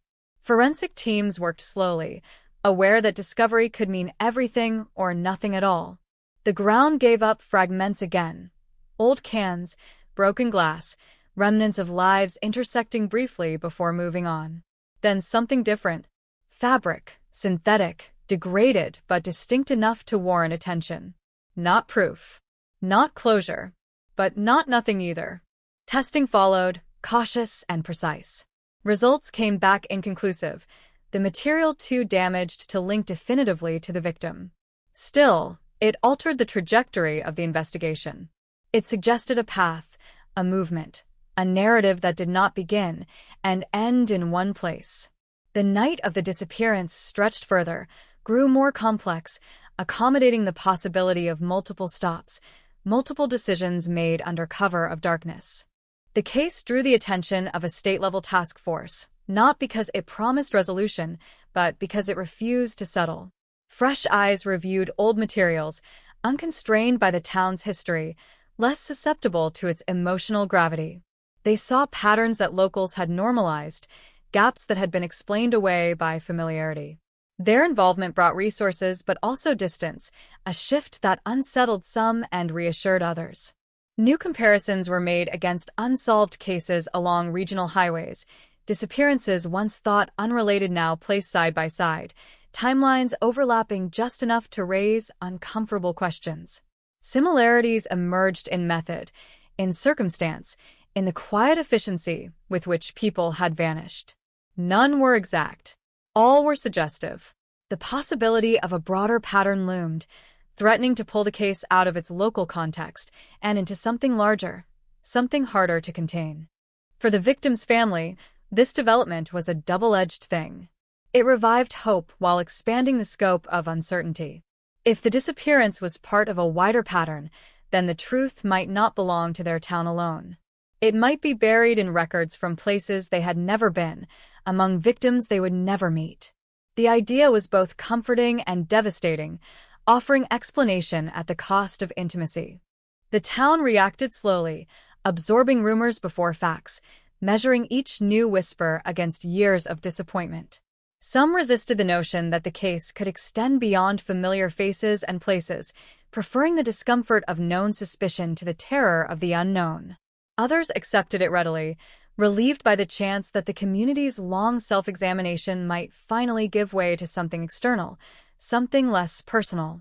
Investigators followed the thread carefully, aware of the dangers of pattern seeking.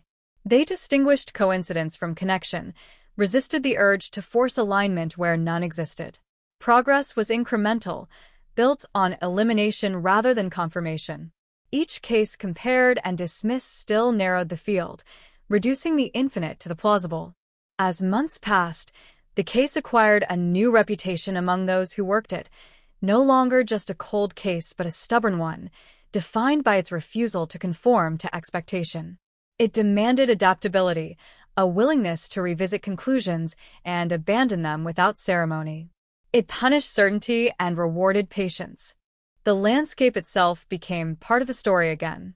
Roads, turnouts, forgotten pull-offs, spaces designed for movement rather than permanence, took on new significance. These were places where lives could intersect briefly and vanish without witnesses, where memory failed because nothing demanded it be preserved. In this reframing, the disappearance began to look less like a rupture and more like a passage, an event shaped by motion rather than stasis. That realization did not bring comfort. It brought clarity of a darker kind, the understanding that some mysteries persist not because they are hidden, but because they are spread too thin to grasp all at once. And so the investigation continued, quieter than before, broader than ever, moving outward from County Road 417 along lines that blurred the boundary between the familiar and the anonymous, carrying with it the unsettling suggestion that the truth, when it finally emerged, might not resemble the story anyone had been waiting to hear. As the investigation widened, it lost the last illusion of simplicity it had once possessed, becoming less a search for a single answer and more an excavation of layers, each one revealing how many chances there had been to see something, to notice something, and how easily those moments had slipped by. The case no longer belonged to a single town, or even a single year. It stretched across jurisdictions, across memories, across the fragile line between what people recall and what they wish they had said. State and federal databases were combed for parallels, disappearances that shared the same quiet profile, adults who left no note, no clear motive, no trace of struggle. Analysts built matrices of time and place, mapping routes and intersections where lives had brushed against each other without recognition. Some overlaps dissolved under scrutiny. Others refused to go away. Each unresolved match added weight, suggesting that the Texas case might be one thread in a larger, unfinished tapestry. Investigators traveled, speaking to officers in other counties, other states, trading case files and speculation in conference rooms and over phone calls that stretched late into the night. They learned how differently each community had responded to absence, how similar patterns of denial and normalization appeared again and again. The story repeated itself with unsettling consistency: a disappearance, an initial surge of effort, a slow cooling, and years of unanswered questions. The Texas case stood out not because it was unique, but because it had refused to be forgotten. Its repeated resurrections had preserved evidence that might have otherwise been lost, kept names and timelines intact enough to allow comparison. What once felt like a curse now looked like a strange advantage. A breakthrough of sorts arrived not as a revelation, but as a narrowing. One regional pattern remained after others fell away, tied to a corridor of highways and service roads active in the early 2000s. The disappearances were sporadic, spaced far enough apart to avoid easy detection, but similar in their lack of resolution. No bodies recovered. No suspects charged. Just people erased from their routines. The implications were unsettling. If these cases were connected, then the Texas disappearance was not an isolated tragedy, but part of a series that had gone largely unnoticed, its impact diluted by distance and time. The idea reframed everything, shifting focus from individual relationships to movement, opportunity, anonymity. Investigators revisited truck stops, rest areas, and defunct businesses along the corridor, places that had changed names or vanished entirely. Records were incomplete. Surveillance footage was non-existent or long destroyed. What remained were stories, fragments of recollection that surfaced reluctantly. A driver remembered a conversation that had felt wrong in retrospect. A clerk recalled a customer who lingered too long, asked too many questions. None of it was enough. All of it was unsettling. The victim's family grappled with this expanded narrative, forced to imagine their loved one not just within the confines of their town, but moving through unfamiliar spaces, possibly encountering people whose names they would never know. The grief shifted shape, becoming less anchored to a place and more diffuse, harder to confront and harder to escape. Back home, County Road 417 faded further into the background, its significance diluted by the realization that the disappearance might have unfolded far from there. The house that had once been central to every theory became just a starting point, an origin rather than a destination. This reorientation unsettled those who had built their understanding of the case around that single location. Despite the widening scope, progress remained slow. Each potential connection demanded verification. Each promising lead risked consuming resources without return. Investigators balanced persistence with restraint, mindful that the search for patterns can easily become a search for meaning where none exists. Public awareness flickered in response to occasional media attention, stories framed around the possibility of a serial offender, a narrative that captured imagination but oversimplified reality. Law enforcement resisted the label, wary of how it could distort priorities and expectations.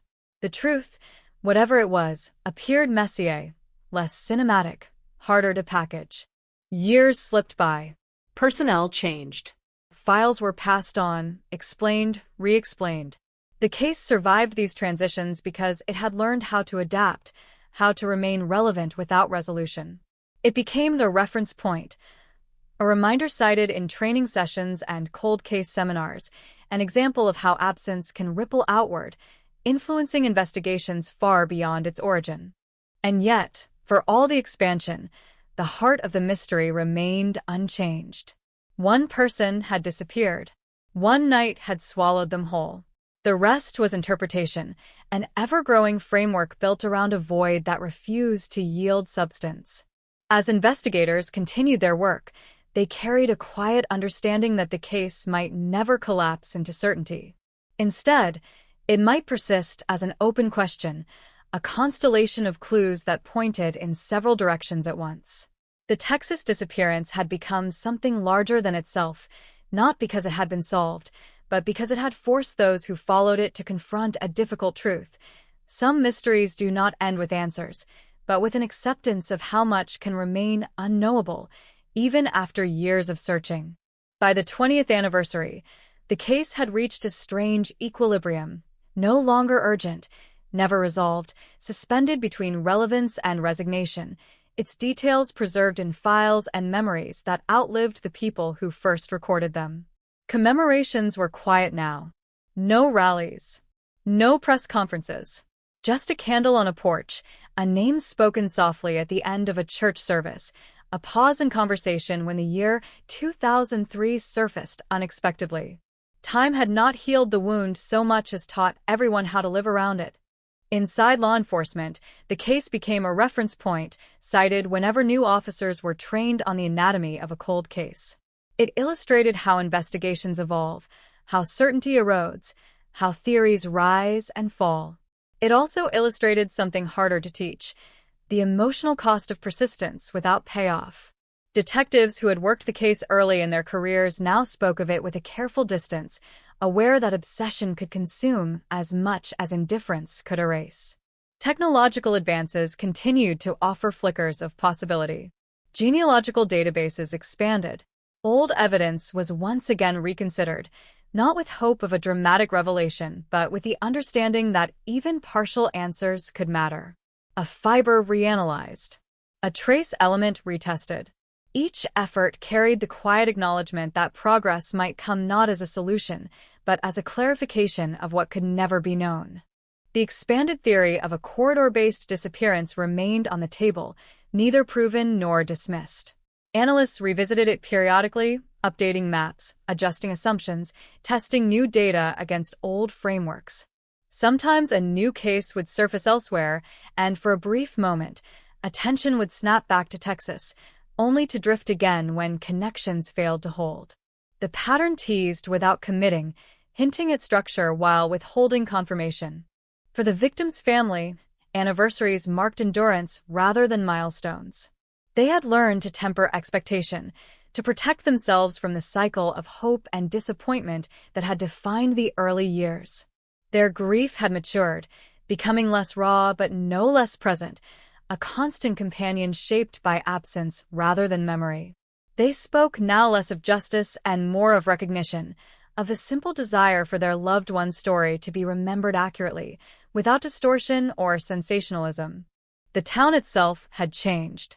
New roads cut through old fields. Businesses rose and fell. Children who had been warned once about locking doors grew into adults who took caution for granted. The disappearance had quietly rewritten the town's sense of normal, embedding vigilance into routine.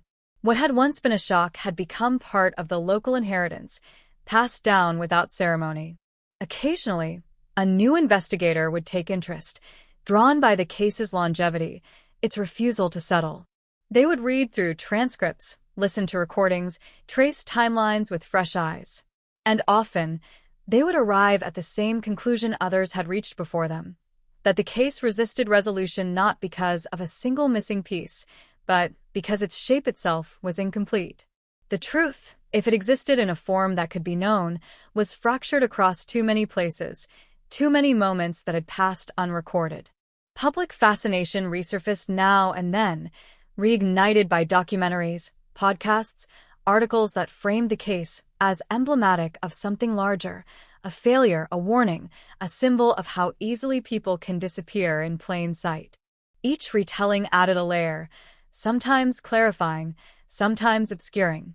The story evolved, not toward accuracy, but toward meaning, shaped by the needs of those who told it. Through all of this, the absence at the center of the case remained unchanged. No remains recovered. No confession secured. No definitive link established to any broader pattern. Just a name, a date, and a night that refused to resolve itself into narrative closure. Investigators learned to accept that their role was no longer to solve, but to preserve, to ensure that the case did not fade entirely, that its details remained accessible to whoever might one day possess the context or the tool that made sense of them. It was a quieter kind of justice, less satisfying, but perhaps more honest. As the 20th year closed, the case slipped back into the background once more, not forgotten, not finished, simply waiting. Waiting for a memory to resurface, for a document to be found, for a coincidence to align in a way it never had before. Waiting for time to do what effort could not. And in that waiting lay the final tension of the story so far, the understanding that some mysteries do not resolve on human schedules, that answers, if they come at all, often arrive long after those who ask the questions have learned how to live without them. The break did not arrive with sirens or headlines. It surfaced quietly, almost apologetically, buried inside a routine data migration at a regional crime lab. A technician flagged an anomaly, an evidence tag whose digital record did not fully align with its physical counterpart. It was a minor discrepancy, the kind usually resolved with a note and a shrug. But the date attached to it was familiar. Too familiar to ignore. The item had been logged years earlier, cataloged, then effectively forgotten. Not lost, just misplaced within the bureaucracy of time. When investigators pulled the box from storage, the seal was intact, the chain of custody unbroken. Inside was material once considered inconclusive, dismissed by the standards of its era. Back then, it had been labeled non-viable. Now, the label felt less like a conclusion and more like a postponement. Advances had changed the meaning of absence. What once yielded nothing could now speak, if asked the right way. Authorization took weeks. Paperwork moved slowly, weighed down by caution and precedent. No one wanted to promise anything. Experience had taught them how dangerous expectation could be. When approval finally came, it was framed not as a turning point, but as a reassessment, language carefully chosen to manage hope. The sample was sent out, not to a headline-grabbing facility, but to a modest lab known for patience more than spectacle. Analysts there worked methodically, aware of the case's age, its history of near misses. They treated it not as a legend, but as a problem to be solved one step at a time. While the testing proceeded, investigators returned to the files. Timelines were redrawn. Statements reread. A single interview transcript began to feel different under renewed scrutiny, not because it revealed something new, but because it no longer felt complete. A pause that had once seemed meaningless now registered as deliberate. A detail once dismissed as misremembered now appeared carefully vague. Nothing had changed, and yet everything had. When preliminary results came back, they were not definitive. They rarely are. But they were enough to reopen conversations that had been dormant for years. Enough to justify a second look at individuals who had aged out of suspicion, protected not by innocence, but by time. Quiet inquiries followed. Phone calls made without urgency. Names spoken cautiously. Some led nowhere. Others led to silence that felt rehearsed. The family was informed, carefully, without promises. They had learned how to listen between the lines, how to recognize momentum without mistaking it for resolution. This time, they responded not with celebration, but with readiness, a guarded willingness to engage again with a process that had failed them before. Outside, the world barely noticed. No press releases. No leaked tips. The case had learned how to move without attracting attention, how to advance without alerting those who might retreat. And somewhere within the data, within the fibers, the fragments, the partial truths, a shape was beginning to form. Still incomplete. Still fragile. But no longer static. For the first time in years, the case was not simply waiting. It was moving. Momentum changes the air in a room. Detectives felt it before they could articulate it, a subtle shift in how questions were framed, how chairs were positioned, how long silences were allowed to stretch before being filled. The case was no longer archival. It was alive again, and that meant every old assumption had to justify its existence. The lab's follow-up arrived without ceremony. No dramatic language. No definitive claim. Just a set of probabilities that leaned in one direction hard enough to demand attention. The material was consistent. Not conclusive, but close enough to narrow the field from many to few, from abstract possibility to human shape. A profile began to emerge, Not a name yet, but a presence. Investigators revisited a man who had once been interviewed under the harsh fluorescent lights of a borrowed office years earlier, when memories were fresh and lies were clumsier. Back then, he had seemed ordinary, too ordinary to stand out. He had answered questions willingly, offered alibis that sounded plausible, if a little rehearsed. Nothing had stuck. Time had moved on. Now, time was moving back toward him. He lived 2 counties away, in a house that had aged alongside him. Paint peeled. The yard showed signs of effort without consistency. When detectives knocked, he answered slowly, eyes adjusting, posture guarded but not hostile. He recognized the badges immediately. That recognition said more than words could. The conversation was polite, casual. They spoke about weather, about work, about the way things change. Only later did the questions circle closer, testing boundaries, revisiting details he had not been asked to recall in decades. His answers came quickly at first, then slowed. Certain phrases repeated. Certain memories remained curiously intact, while others dissolved into uncertainty. They did not accuse. They listened. Meanwhile, the case file expanded again, absorbing new statements, new observations. Old witnesses were contacted, their voices older, their recollections reshaped by time. Some had forgotten entirely. Others remembered too much, details sharpened by years of replaying the same moment over and over in their minds. One woman mentioned a vehicle she had never spoken about before. She hadn't thought it mattered. Another recalled a sound, metal on gravel, something she had dismissed as nothing more than rural noise. Now, those fragments were logged, cross-referenced, mapped against what was known. Patterns began to surface. Not clean ones, not the kind that resolve neatly, but patterns nonetheless, faint lines connecting people who had once orbited the same small radius, without realizing it. The suspect was asked to provide a sample. He hesitated just long enough for the moment to register. Consent followed, wrapped in practiced neutrality. He watched carefully as the evidence was collected, his expression unreadable, his breathing controlled. Waiting resumed. This time, it felt different. Heavier. The kind of waiting that compresses time instead of stretching it, where every hour seems to carry more weight than the last. The community remained largely unaware. Life continued as it always had: school mornings, church evenings, Friday night lights. But under the surface, something stirred. Rumors crept along familiar paths. Names whispered cautiously. The case had returned to collective consciousness, not as history, but as a question mark that refused to stay buried. When the results came back, they did not shout. They did not declare victory. They simply aligned. The profile matched. Not perfectly, but enough. Enough to cross a threshold that had stood firm for years. Enough to warrant action. Investigators moved carefully. Warrants were drafted. Timelines reviewed one last time. No one spoke of closure. That word had been retired long ago, stripped of meaning by experience. The arrest, when it came, was quiet. No resistance. No speech.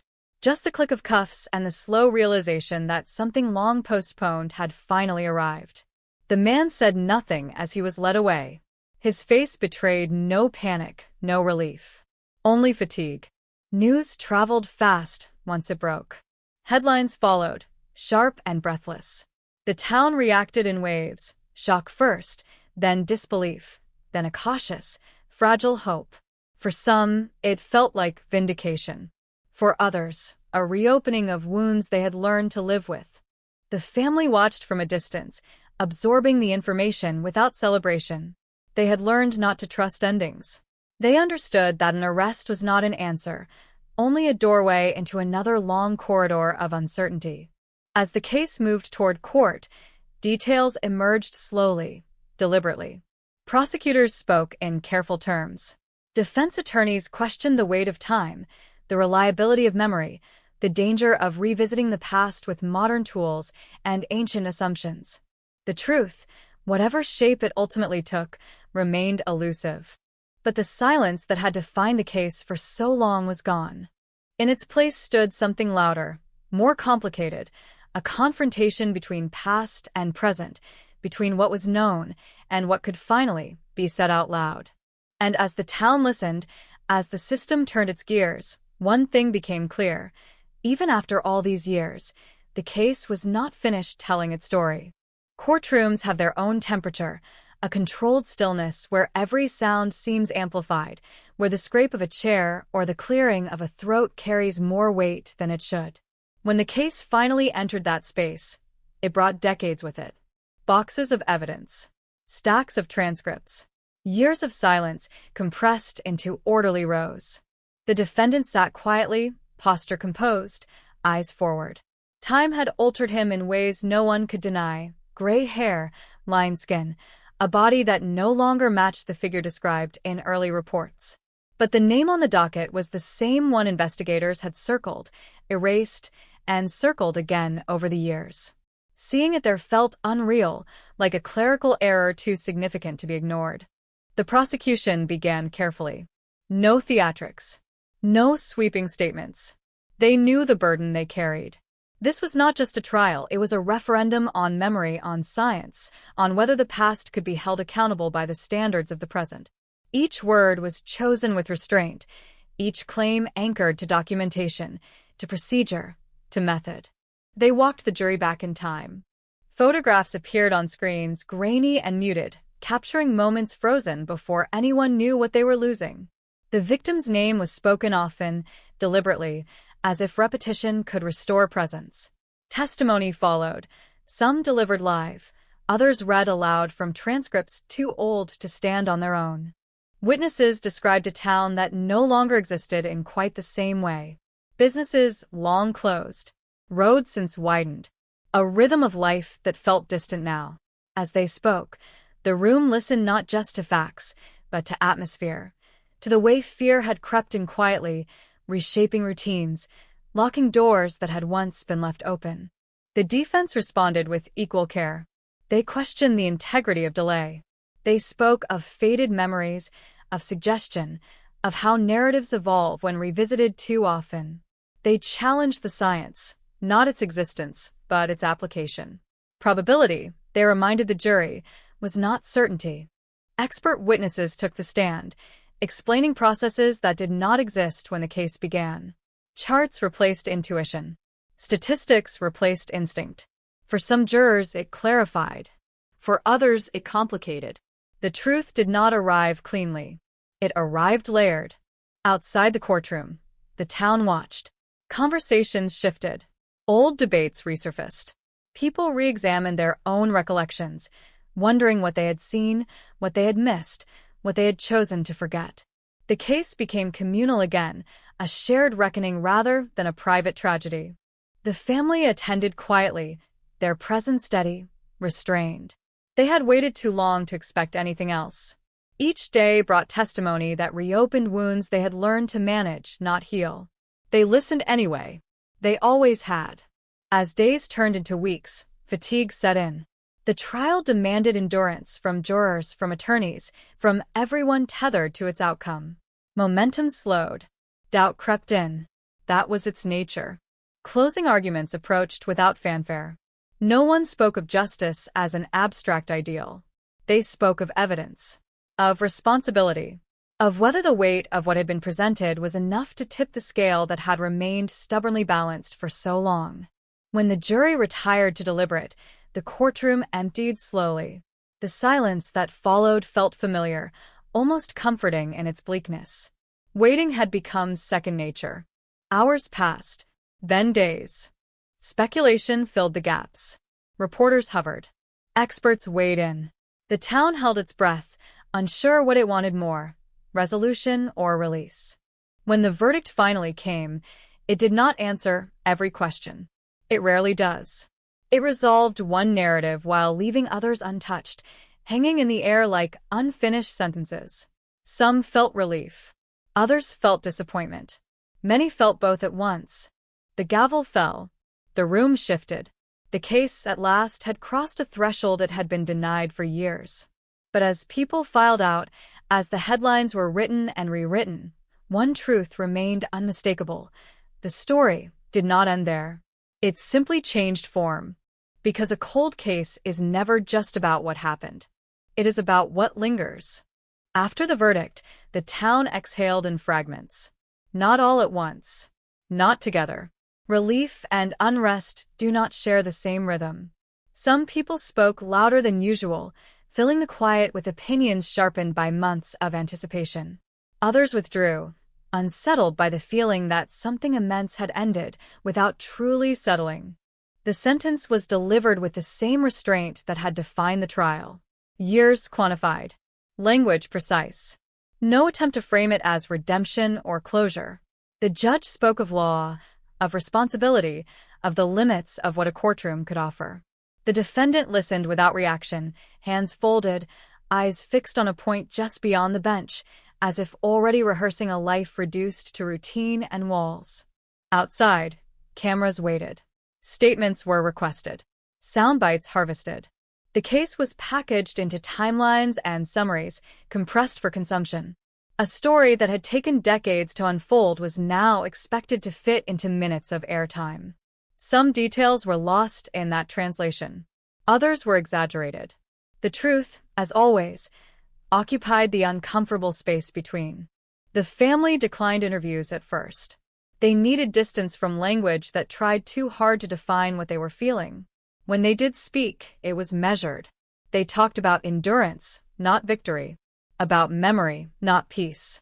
They understood better than anyone that a conviction did not return what had been taken. It only acknowledged that the taking had occurred. Investigators returned to their desks, their routines altered but intact. The case file was archived again, this time marked differently.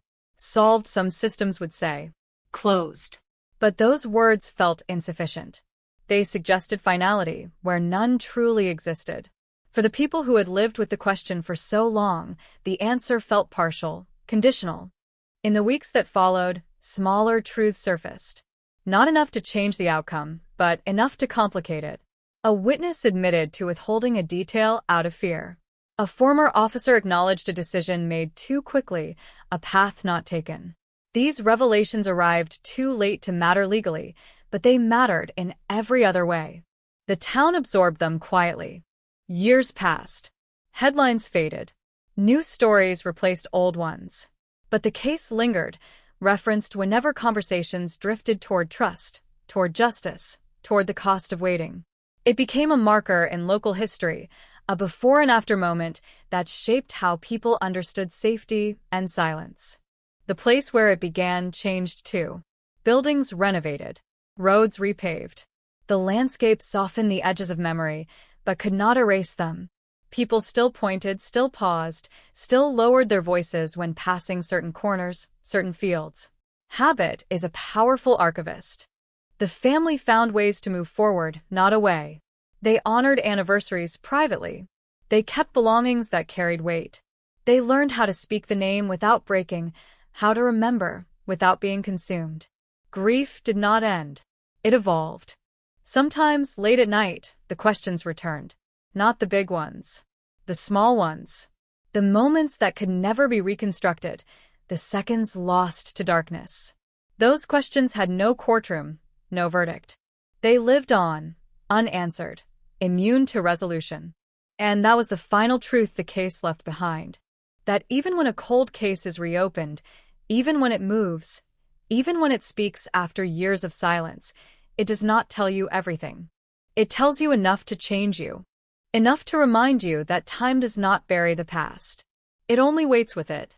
And somewhere between what was proven and what will never be known, the story continues, quiet now, but never truly over. Long after the courthouse emptied and the cameras moved on, the case settled into a different kind of afterlife. It lived in footnotes and training manuals, cited quietly in seminars about evidence preservation and the patience required to let truth mature. It lived in conversations between detectives who had never worked it but felt its weight anyway, a reminder that some answers arrive only after careers have ended. The man convicted became a fixed point in the system, another intake number, another routine shaped by schedules and silence. He filed appeals as expected. Language tightened. Arguments narrowed.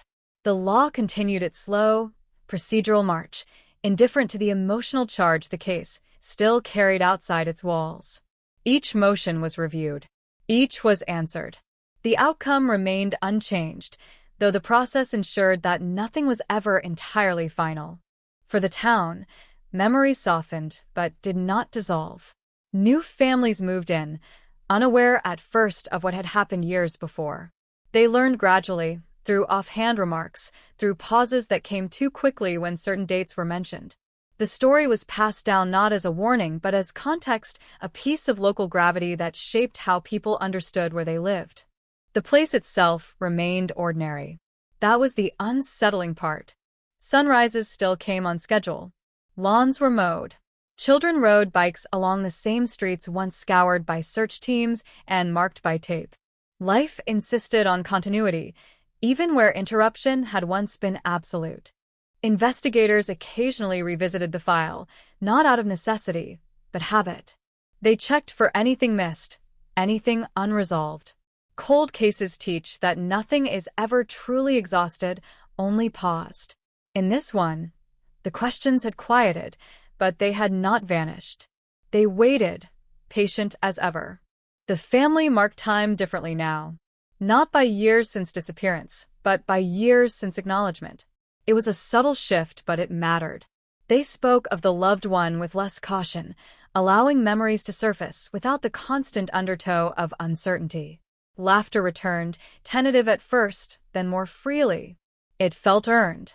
And yet, in moments of stillness, the absence remained specific. It had a shape, a voice that never aged, a future that never unfolded. Justice had addressed the crime, but not the loss. No institution could. That was the final lesson the case offered, though it never stated it outright. That resolution is not the same as repair. That answers do not erase damage, they only define it.